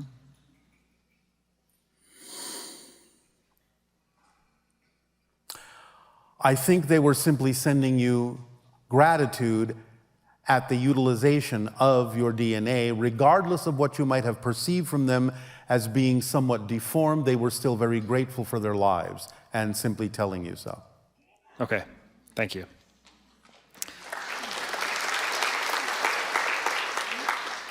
My next question is, I rescued 2 cats when I was living in Arizona. Yes. They were feral at the time, and one of them has adapted to living in a house very well, and he comes up to me and gets pets and things like that. But then the female, she loves being around me, and we play, and she follows me around, but she doesn't let me touch her.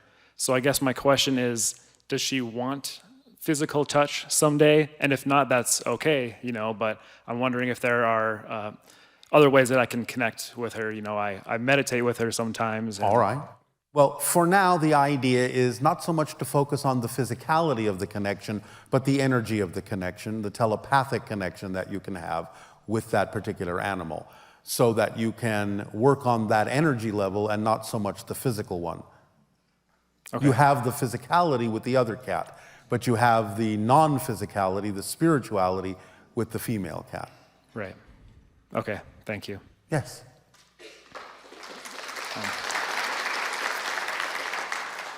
I've been doing a lot of golfing this summer. Any golf tips from Bashar?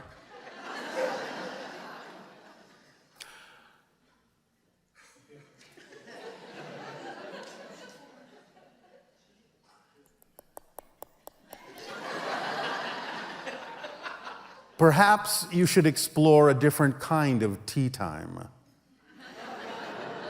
Okay. Thank you.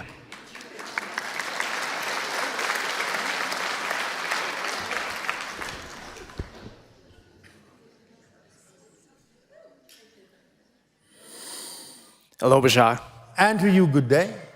And hi to everybody. I have two situations in my life that hopefully chatting with you could get me some clarity on. So the first one, as a sharing, I was one of those that didn't listen to voices coming from, well, the upstairs department. And as they keep on getting stronger, well, one day I got hit, bam, right on my head, and I had a concussion. I lost my sense of smell, which I gained back after like half a year. That was in 2018. And then the other one was that I have a strong ringing in my ear, which I do still have today. So, well, I was curious, like, for whatever reason, I couldn't seem to remember the incident of how I got hit by the bicycle. The next thing that I could recall was I was already on the floor. So is there any reason that, or anything that I'm avoiding? Well, as we said earlier, sometimes if you are attempting to tell yourself something or focus you in some particular way, and you're not really paying attention to the signs that come to you, then you may create something like an accident to redirect you and get you to focus on the things that you actually need to focus on. So whether you remember the incident itself is not necessarily important, but the question would be, in what way did it redirect your focus in life as a result of that incident? What is it you have learned as lessons that you otherwise may not have learned or may not have focused on had that not happened? What did it bring your attention to? So it started me on the journey of living out who I truly am. Well, gee. Well, facing more of my fears, coming out of the closet, and well, thank you. So, what else? The thought that I had was that Yes? I was trying to get something, but it got lost. So, Is it back in the closet? well, well, that I haven't been living my life to the fullest, and that I wanted to. So I started going on classes, All right. journeys, and to overcome my fears and to learn more about myself. Yes. And well, part of it is Then you can understand that that was the purpose of the incident. right. I do. So, can I get a reading of my frequency during the 2018 and where I am now? You were at about 75,000 cycles per second. Now, in general, you may be operating at 115 to 120,000. Great. Thank you. So, the second incident that I wanted some clarity on was about a dream. I had a dream where I met with 3 what I perceive as aliens. Well, I perceive them as hybrids. So 2 of them were a boy and a girl, very young, toddler. Not toddler, but young. And the other one was at her teenage years. And the 2 was happily playing with each other and happy to see me. While for me, I have a lot of fear. And I tried to run, but I remembered what you said, and I just told myself to stay put.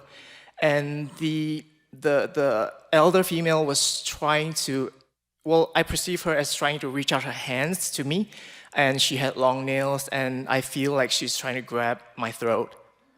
And but her energy, I could feel that is very loving and caring, and she Yes. had tears in her eyes. She wasn't trying to grab your throat. Right. She was indicating your throat to speak your truth. Right.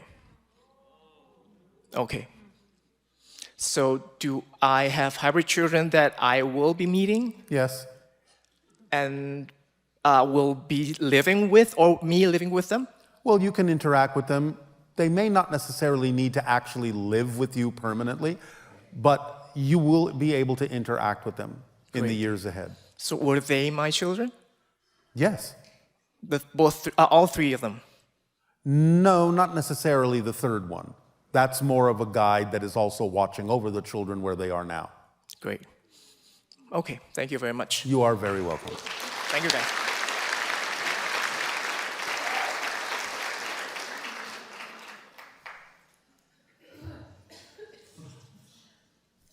Hello, my friend. And to you, good day.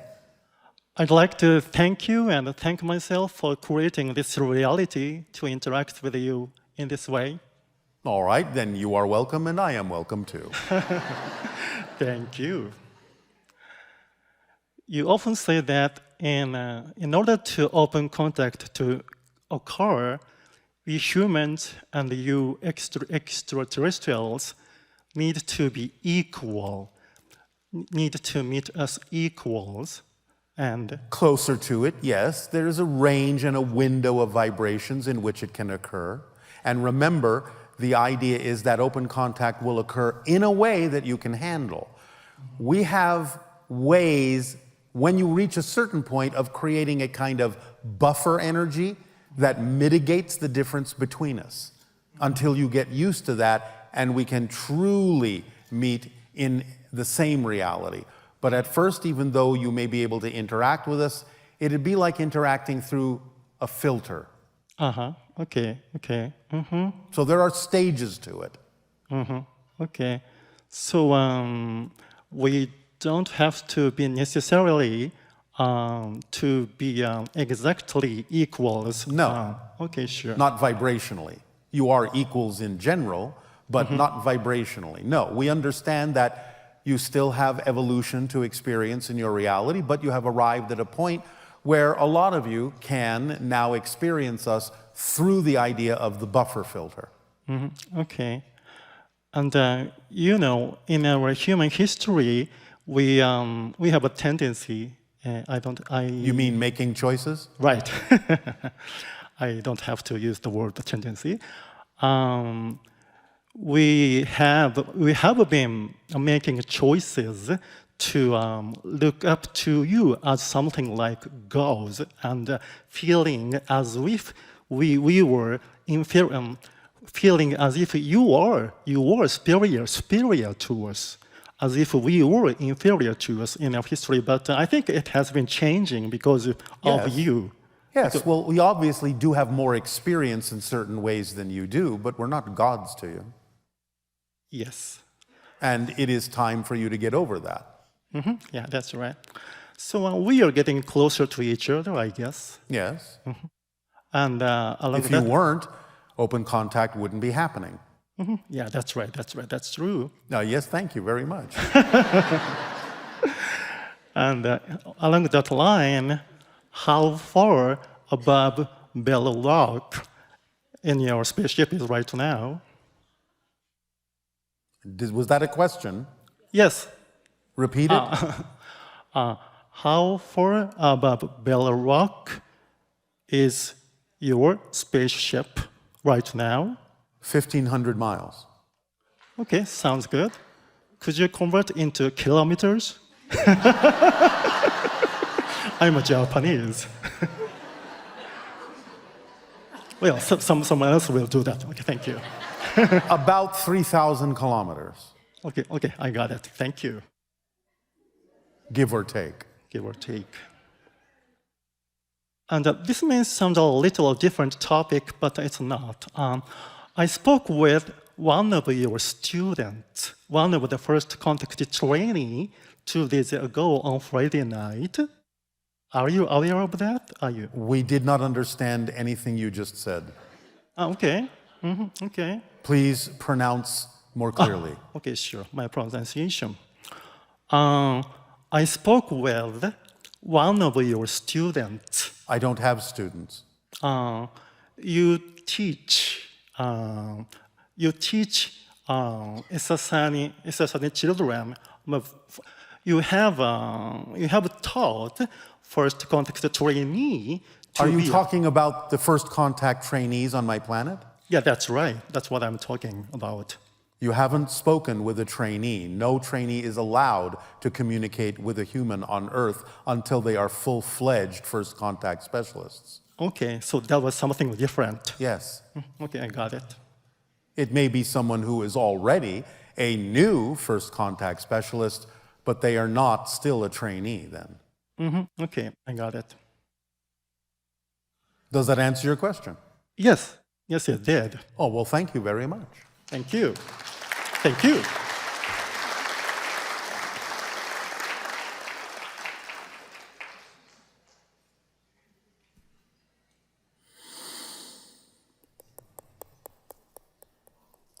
Hello, Bashar. Andrew, you good day. So I had an experience a few months ago that I wanted to ask you about. I'm currently going through the process of getting my tattoos removed through laser treatment. All right. Why? I'm pretty much covered in tattoos, head to toe. Yes, well, is there something wrong with that? Well, no. I do love tattoos, but I got them done when I was like 16 and in my teenage years when I was going through some really hard stuff. And they just don't resonate with me anymore. All right. I got them basically as self-harm at the time, so. All right. So now you are healing. Yes. All right.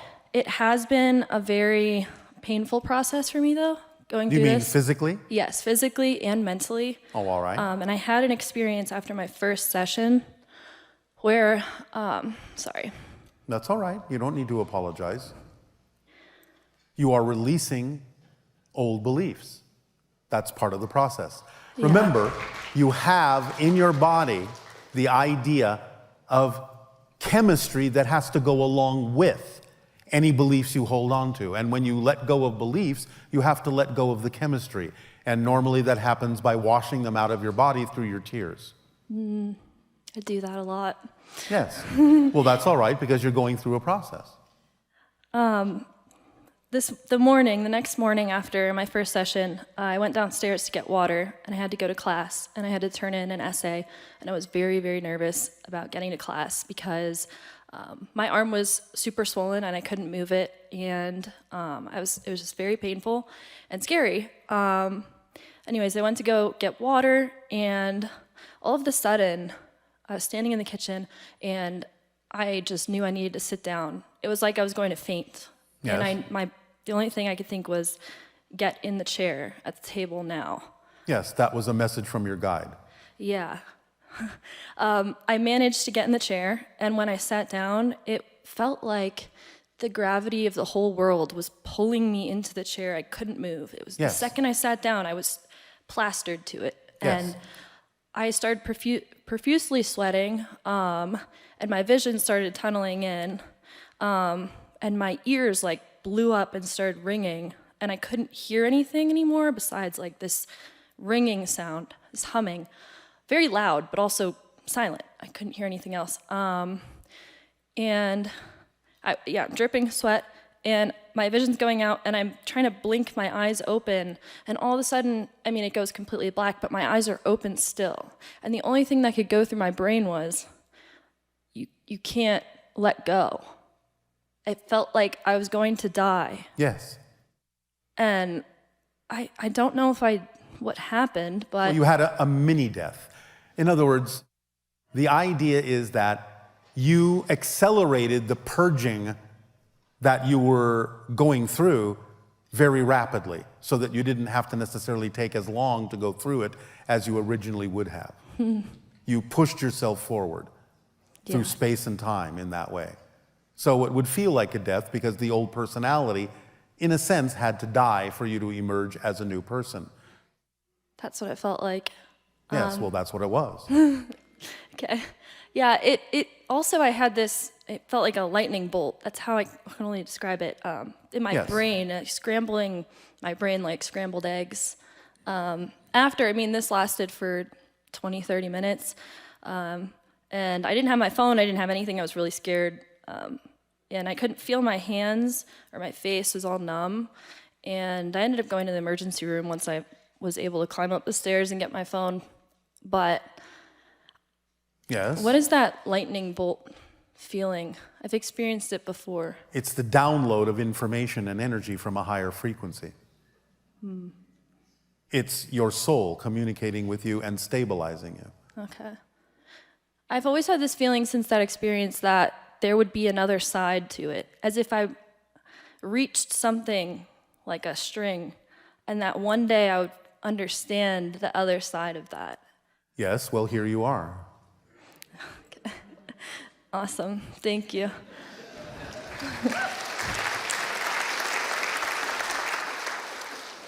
One other question I had was, why do I feel everything so strongly? Because you're empathic. Very strongly empathic. Yeah. Which is the reason you went through what you went through when you were younger. Because it was too much for you to handle at that time. Now, you can handle it, or at least begin to.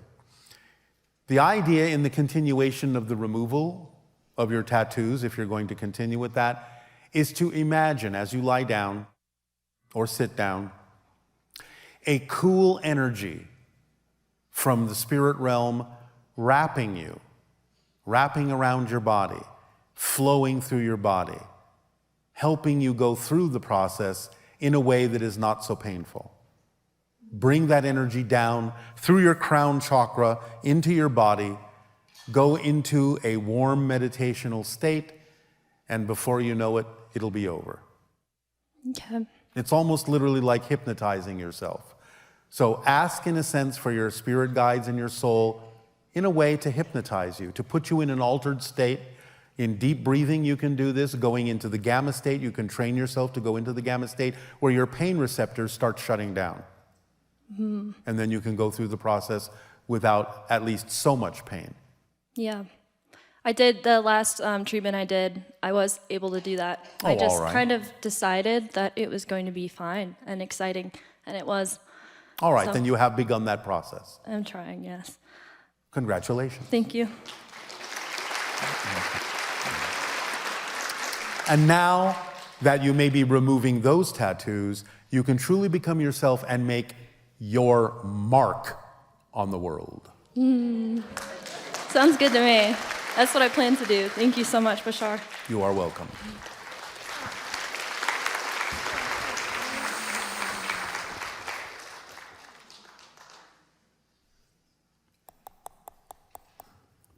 Hello, Bashar. And to you, good day.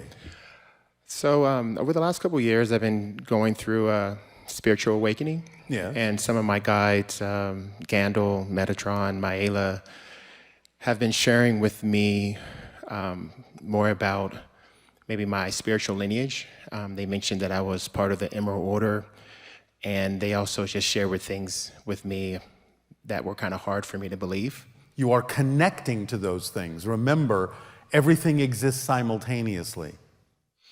So can you give me more information about my spiritual lineage, or more information about It's not so much a lineage, that's what we're saying. You have to understand that everything that's happening is happening from the present, that you are creating connections that guide you and help you in this life energetically. So from this moment, you laid out on this life path for this life, the ability to connect to different spiritual things, to create what appears from your physical perspective to be a space-time lineage that simply helps you move forward and helps you receive the guidance that you need for this life path. It's not really about extending into the past or the future. It's about understanding that you laid things out and made connections that you planned on this life path that are simply being perceived as a lineage to help guide you in this life. Do you understand? I do. So does that help you? Or does that confuse you?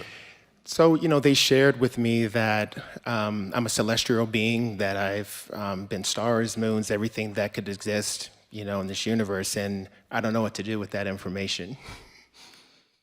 Well, how would you like to use the information?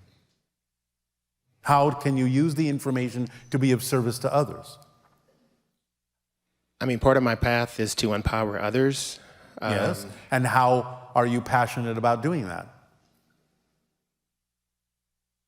I think I'm moving from my career in education, in academia, to creating a business that does more healing work and will allow me to move up and down between these different dimensions to heal people. All right. Well, you don't sound completely sure about that?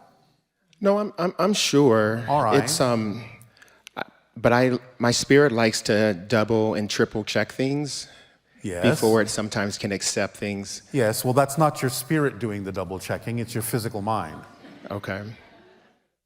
Your spirit doesn't need to double check anything.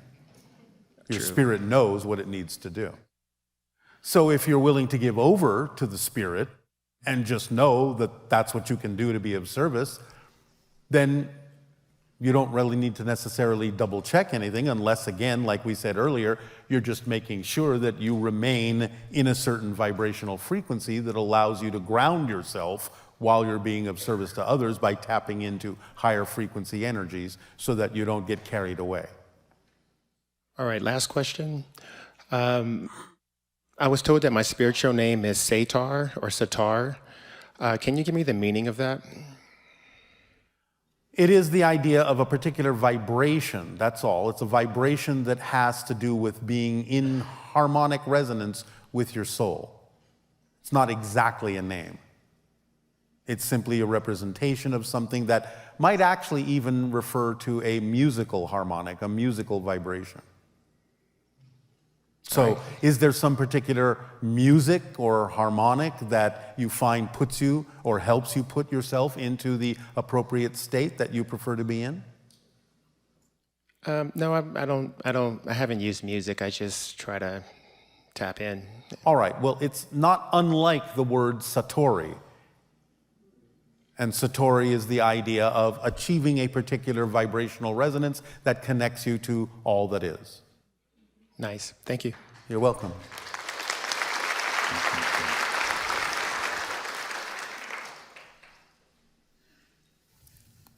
Hey, Bashar. And to you, good day. Exciting to talk to you. And you as well. It's been a month or two since I've known you. I I find that your way with words is freaking hilarious. Just wanted to say that. All right. Thank you. So I come from an Eastern Indian culture where God is seen as omnipresent and omnipotent. Say that again. God is seen as omnipresent and omnipotent. Well, Source is omnipresent, but I think a lot of people on your planet don't actually understand what that word means. So it feels unsettling. So we're going to just spin right past that. I'll let you clarify. Do you understand what omnipresent actually means? Everywhere, all at once. And by everywhere, that means that the idea of God or Source must therefore be everything. Thank you. So, acknowledged. So it feels unsettling to me to think that even negative expressions like violence, inconsideration, or rudeness are still God knowing itself. Everything is God knowing itself. So, everything. There are lessons in everything. It's like saying there's a stream and there's a current in the stream, and I can choose to swim upstream against the current. Does that mean the current is still not God? No. The current is part of the river. So you can choose to swim upstream against the current, or you can go with the flow, with the current. Which do you prefer? Can you learn a lesson by going upstream? Yes, you might develop stronger muscles by swimming upstream.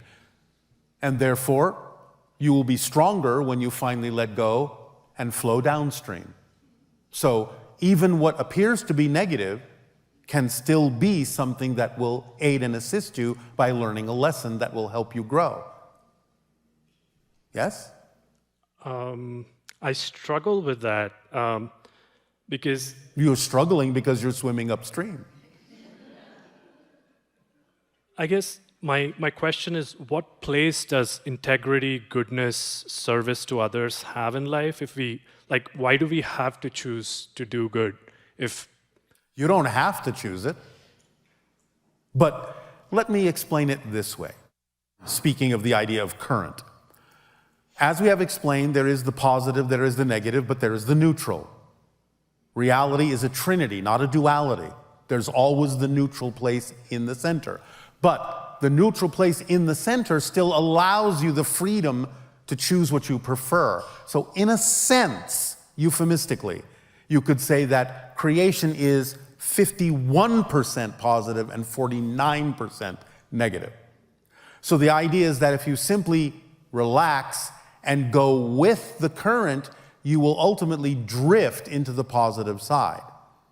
But the idea is, if you understand that you may have chosen to come through the negative side to learn the lesson, that you can simply let go and drift into the positive side naturally, then you will have used the negative side in a way that is actually resulting in a positive outcome. So again, the idea is just to look at these things mechanically. It's not a value judgment. We understand that you can express the idea on your planet in violent ways, in ways that aren't necessarily condoning the idea of perpetuating life. We understand that. But again, a soul can sometimes learn in a much more accelerated way by putting themselves in a situation where they are immersed in something that is so dark, so dense, that when they finally let go of that, they will fly that much faster into the light. We call this the rubber band analogy.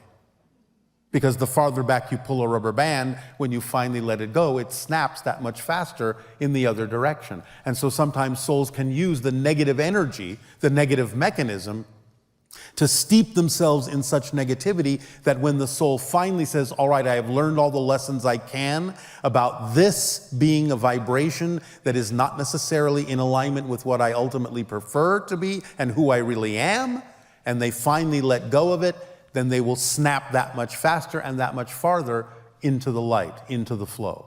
So you can use it that way. It's there available to you if you want to do it that way. because source is everything and all possibilities, and it doesn't judge or devalue anything within itself. It's just a mechanism. It's not a value judgment. Only humans decide this is good or bad. Remember, you are ultimately eternal and indestructible souls. So, in a sense, it's like looking at a play on a stage and going, well, there's the hero and there's the villain, and they're playing their parts, and they're in conflict with one another. But when the play is done, they go out and have a beer together because they're actually friends. And they're just playing a role. And without the darkness, you cannot see the light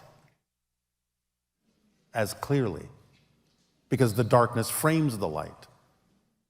So if it is all like a role play, kind of good and bad in a sense, yes, then there's no incentive to be good in a sense. There is an incentive, and that is, as I said earlier, to actually allow yourself to feel the ease of creation in going with the flow and the current of the 51% that goes in that direction, so that you can enlighten yourself literally. Okay. Does that make sense? Yeah.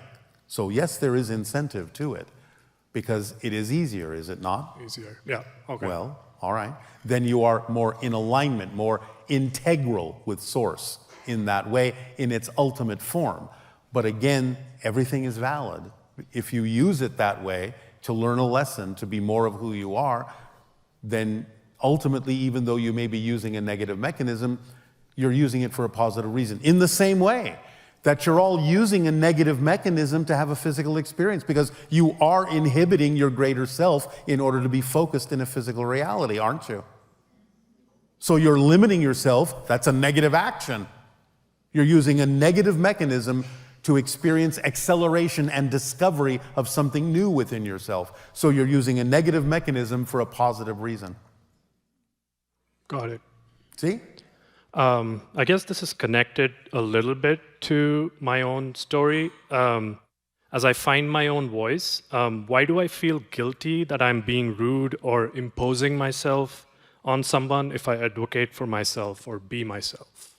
Well, but is imposing yourself on someone being yourself? Do you not trust that the information you have to share with someone is powerful enough to wait for the appropriate time to present itself? Does it have to be forced on someone? Are you impatient about it? Are you trying to save everyone, which is a disrespecting of their life path and their timing? It feels like that sometimes. Then don't do that. You have to trust the way things unfold and recognize and have the discernment to tell when sharing something you think can help someone is being done in an appropriate way for them. Remember, you're being of service to them. You're not trying to save them. You are serving them by giving them what they need when circumstances synchronistically show you that they're ready to listen. Because whatever it is they do with whatever information you share with them is none of your business. You don't know their life path. You're not living their life. You don't know what they have chosen to go through. They may use your information tomorrow, next week, next year, 100 years from now. Even after they die, they may use it. But the idea is you have at least given them the option and the opportunity to use the information that could help them, but they're the ones that get to decide when to use it, not you. They get to decide that. Does that make sense? Got it. And then you can sense more easily when it might be appropriate through synchronicity to share something you think can help them. And then when you know you've given them whatever it is you can give them with absolutely no need for them to actually use it now or pay attention, it's just that you do that because you're being of service. In the same way, we give you all this information, we have absolutely no agenda that you have to use any of the things we're saying to you at all. We don't care. This is what we do because this is who we are. Whatever you decide to do with this information is up to you. We're not going to live your life. We have our own life to live. Thank you very much. So we're not going to take on your life and not be responsible for you. We can only be responsible to you by being who we are. And that's all we can do. And that's all anyone can do. Make sense? Yeah. Does that help you? Yeah. Thank you. Last question. That will do. All right, thank you.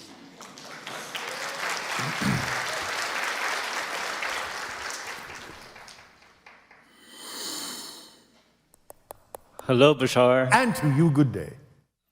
First of all, I want to express my gratitude to you, to the Galactic family, All right, to our deep all the beautiful appreciation souls as well here in this room and the live streaming. So thank you very much, Bashar. You are welcome, and thank you all. I want to share a song for the hybrid children.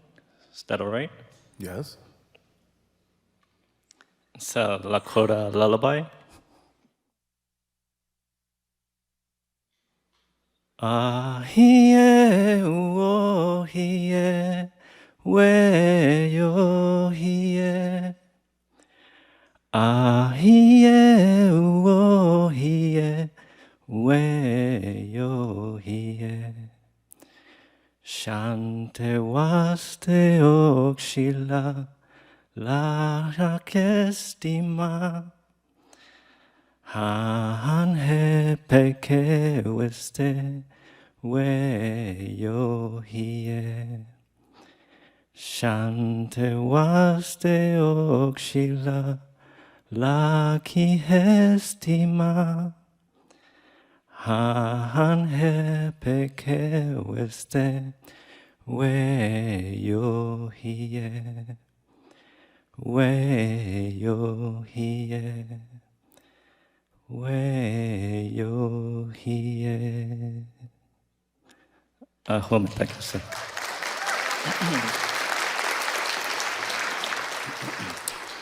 Aho, washte. Aho. Do I have hybrid children? Yes. Well, I hope you do, because you just sang a song to them. But yes. Do they have a message for me? They deeply appreciate the intention and vibration behind the gift you have just given them. Please continue to do that for all the people on your planet. It will make it a better place. It will make it a better place for them ultimately to call home as well. Thank you, Bashar. You are welcome, sir. Well, I'll meet them soon. Again, open contact will happen in a couple of your years. And after that, there will still be timing to these things, but yes, eventually. I cannot give you an exact date. Thank you. You're welcome. I want to share an experience that I had a couple of months ago. Yes. It was my birthday. I turned 40. Congratulations. Thank you. A long time ago, by now you would be dead.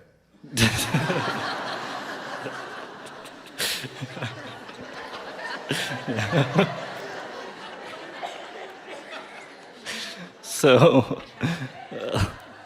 for my birthday, I celebrated with a teepee ceremony. Yes.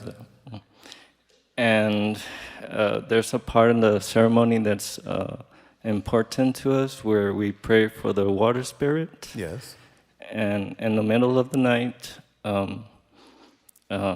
when we were praying for the water, the black sky turned white, and then a huge asteroid or meteorite crossed just above the teepee, really, really close. And so it was a gigantic rock. And a couple of minutes later, we heard the impact, and the ground shaked. And that night, I also, for the birthday and my prayers, I was inviting all the galactic family to be there. But the asteroid was something special. That symbolized something, that represents something, and yes. Well, you got a shooting star, yes? Yeah. Which represents wishes coming true. When you wish upon a star, yes? Yeah, that was a really, really big star. Well, you made a really, really big wish. Thank you. in that ceremony, Bashar, we commune with the peyote Yes. medicine, the Yes. blue deer. What type of teachings the peyote have for us? Peyote connects you to the Kachina realm, the dimension in between dimensions of the Kachina spirits, connects you to the coyote, the trickster energy as well, to learn lessons in reverse order, in reverse ways, to upside down things, to turn things inside out so you can see them from different perspectives. Okay. And teaches you the inner truth of reality, allows you to perceive what could be poetically called the real bones of reality, where you are just normally seeing the skin. Okay. When we do the medicine, we also do peyote chants. Yes. Does that like amplify? It's a permission slip that can amplify it, yes. Yes. Okay. So again, aho, washte. Bashar, and much love to you. And our unconditional love to you as well. Thank you very much.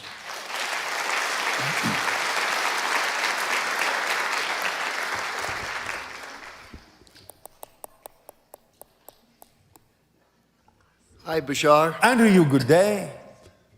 Everything's good over here, and I appreciate everybody for being here.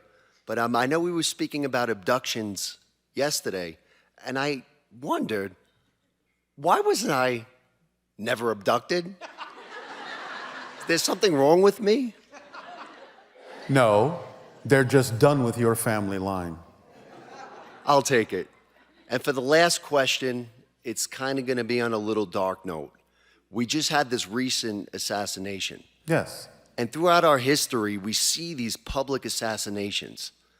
Is there any advice you could give for us to deal with that and help others deal with that?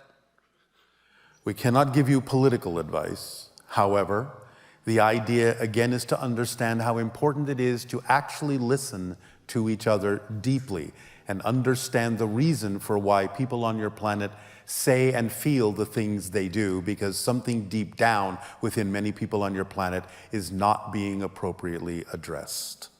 And when you get down to the source of the feelings and the disconnect and the, shall we say, unworthiness and undeservability that many people feel and feel out of control in their lives, then you will have finally begun to address the reason that people act out in certain ways that push you down the road of negativity, instead of understanding how to build people up and allow them to know that they are connected to Source and never can be disconnected.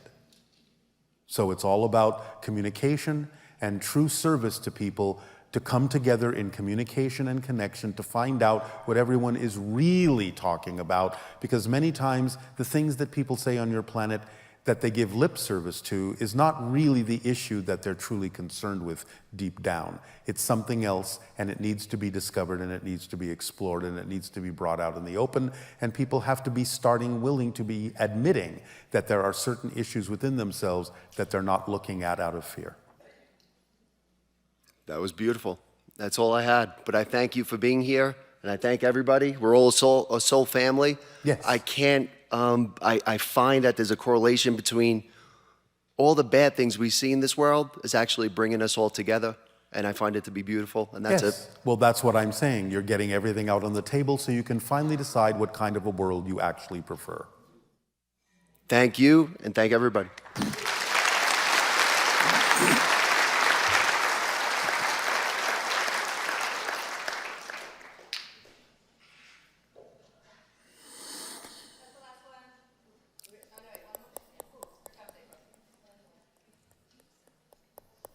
Hello, Tadeo. Nania. Does it mean anything that I'm standing here right now?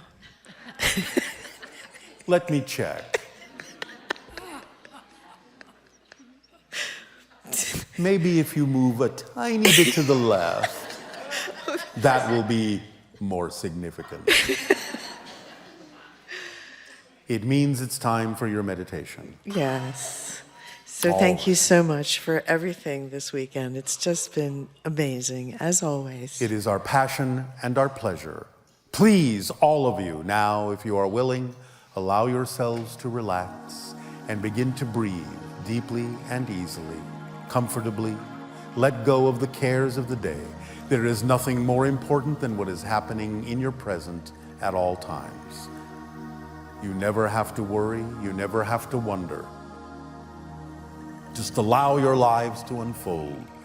Everything that is happening is the most important thing that can be happening at that moment, and all the lessons you need to learn will all come to you in this present moment. Allow yourselves to breathe gently and deeply, in and out, in and out, in and out. Allow yourselves now to let your imaginations open up and allow yourselves to see in your mind's eye energy pathways that are all representative of probabilities of different outcomes, different realities. These energy paths go that way, other energy paths go this way. Some go up, some go down. Some go in and out, backwards and forwards. Some may spiral and swirl around like whirlpools. But as you see all of these different streams of energy, all of these different probabilities, for all the different ways you can choose to agree to experience the reality you prefer, allow yourselves to choose now in your imagination, out of all of these probabilities, out of all these energy paths, the one that is most in alignment with who you are, with your hearts, with your souls, with your spirits, with your minds, with your bodies. Allow yourselves to choose this one energy stream. For this one energy stream contains everything, every vibration that you need to live a life of fulfillment, a life of joy, a life of love, a life of creativity, a life of truth, a life of authenticity, of being your real self, your true vibration, your soul self as a physical being. And allow this one energy stream to start to crystallize out of all the streams. Allow them to become more transparent and allow this stream, this single stream, to become more crystallized, more solid. And see it move forward. See it infuse your present with light. Perceive it to be glowing with the light of creation, the light of source, the light of all that is. And see this energy stream leading you on your path, leading all of you on your own unique paths, this energy stream, leading the way, lighting the way, moving forward, unerringly, purposefully. And see this energy stream start to expand and expand and expand until you are actually in it, and it is all around you, and it becomes a tunnel and a hallway for you. And you can see that it is made of light, crystalline light all around you as you move down this path, down this tunnel, down this tube. And as it continues to expand, this tube widens and widens and widens and takes on all the forms of the reality that you prefer, morphing and manifesting into a reality that leads to open contact, to 2027, with more disclosure, with more awareness, with more admittance of the presence of your galactic family that has been interacting with you for thousands upon thousands of years, leading up to this point and this moment of awareness, this point and this moment of revelation, this point and this moment of disclosure, this point of contact, openly, freely, sharing, exchanging, loving, feeling within yourself the true release of your spirit into freedom,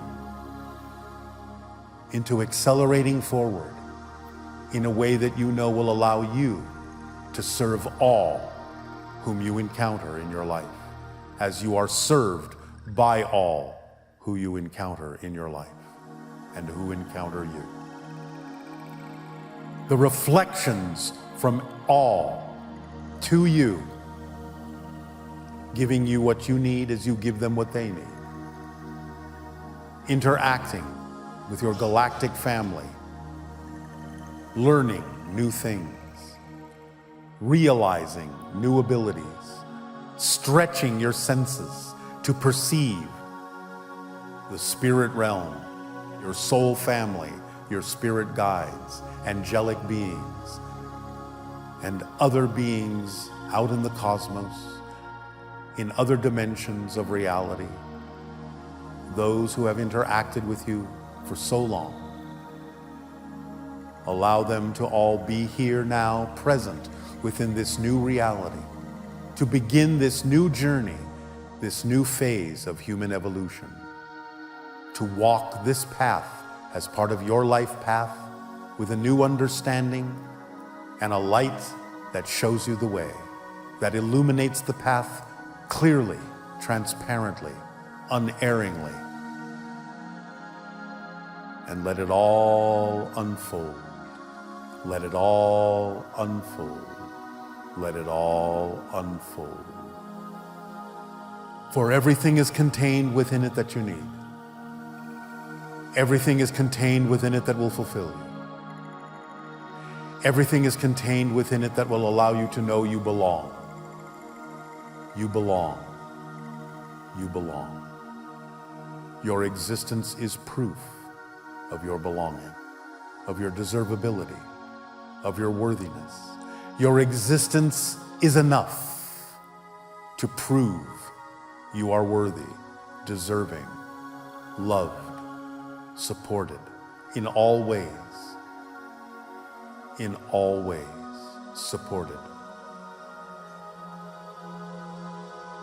Everything that is happening is there for a reason, is there to teach you a lesson that will stretch you and allow you to grow, and allow you to be more of who you are and express more of your soul through your physical presence. To grow, to learn, to stretch, to reach, to join those who have gone before you, to become part of a galactic community, a community of spirit, a community of love, a community of light. Forgive yourselves for all that you may have done that you no longer need as a vibration in your life. Let go of the things that are not you. Learn from it, for it is the lesson itself that is sufficient to redeem anything you have ever done, if you are willing to learn and willing to grow from that lesson. For that is the whole point and the purpose of the process that you have gone through, was to learn that lesson and carry it forward in service to others and yourself. You are on a journey that ultimately never ends, a journey that never began, a journey that simply is and always will be and always has been. And the journey is experienced totally and completely and only in the now. For now is all there is. And now is all that is. and everything that can ever happen, will ever happen, and has ever happened is all happening in the now. Always accessible to you for whatever lesson you wish to learn, but always capable of moving forward and growing and expanding and being. Breathe in the light of life. Breathe through your lungs, but also through your heart. Breathe through your heart, but also through your soul. And again, remember, a soul is not something that you have. A soul is what you are. It does not matter that you present yourself in this physical way, in this physical experience, for it is simply but a dream in your soul, of your soul, as your soul. You are all one soul family of earth. You are all expressions of the earth soul, of the Gaia consciousness, of the mother and the father. You are born anew. Father Sky, Mother Earth. You are the children of the cosmos. Live your lives as such. You have every right to do so. And be of service to those who may need your help when and where you are guided to do so appropriately, through synchronicity and circumstance that arise for the benefit of all, for the benefit of all, for the benefit of all. For if it is not to the benefit of all, you are not served either, for you are part of the all, part of the whole. And in serving the whole, you are served by the whole. You are supported by the whole. You are part of the whole. You are the whole in singular form. You are all that is, as it experiences itself through each and every one of you.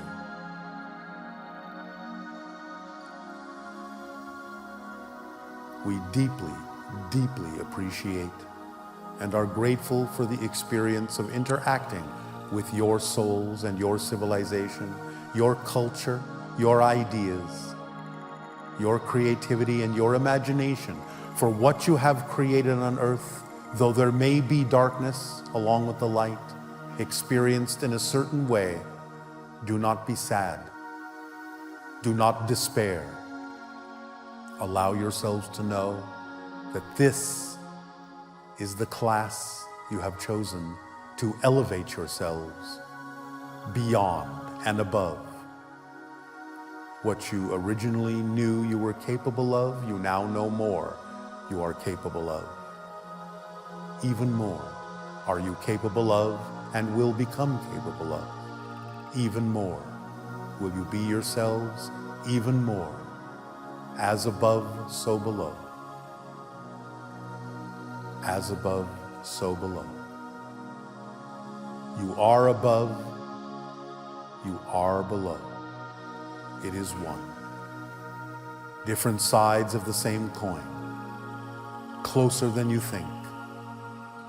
The separation is there for your own purposes, but it is an illusion.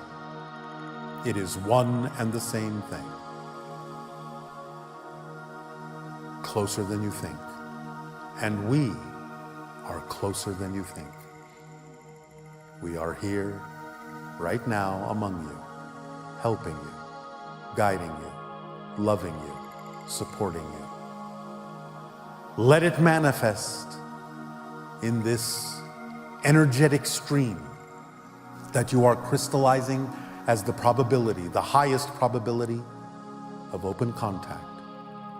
2027, just around the corner, just around the corner, just around the corner, and before you know it, right here, right now. Feel it in your bones. Feel it in your body. Feel it in your cells. Feel it in your heart. Feel it in your soul. It is real. It is real. It is real. It is the wish come true. It is the wish fulfilled. It is where you have been going and heading for so long. You are about to arrive. And because you are about to arrive, we are about to arrive with you. It is the point of meeting, the point of joining, the point of belonging, the point of being. It is the point of family, the point of bonding, the point of sharing. It is the one and the all. Breathe it in deeply, with confidence, curiosity, creativity, calmly, with every breath, with every heartbeat. Know it to be true. Know that it is here. Feel it, sense it, breathe it, live it. We are here to welcome you home. Welcome home. Welcome home. Welcome home. Our unconditional love as always and forever to you. You are never, ever alone. Never, never, never alone.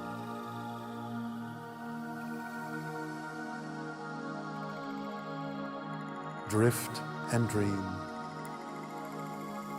Crystallize the probability into being.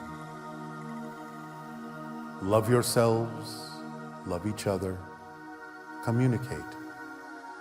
True communion. Learn and love together and laugh together and be together. Peace be unto you. Sweet dreams. Aveo.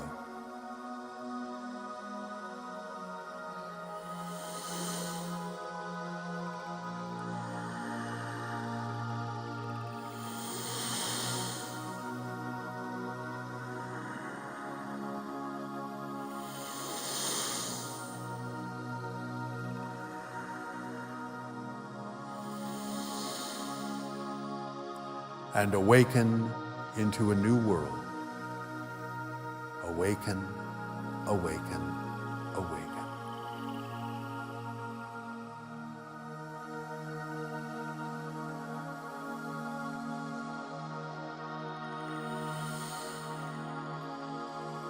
So be it.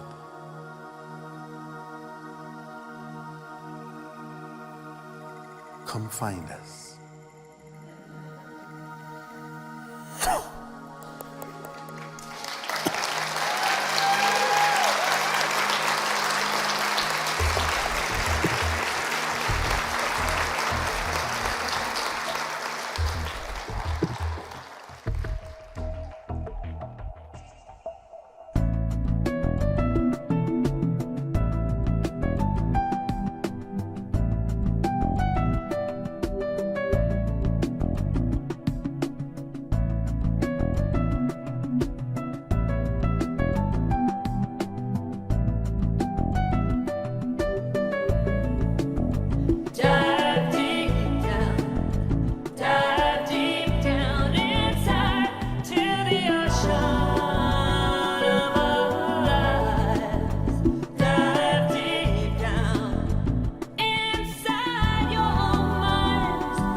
All you will ever discover in the deepest, darkest, most fearsome abyss.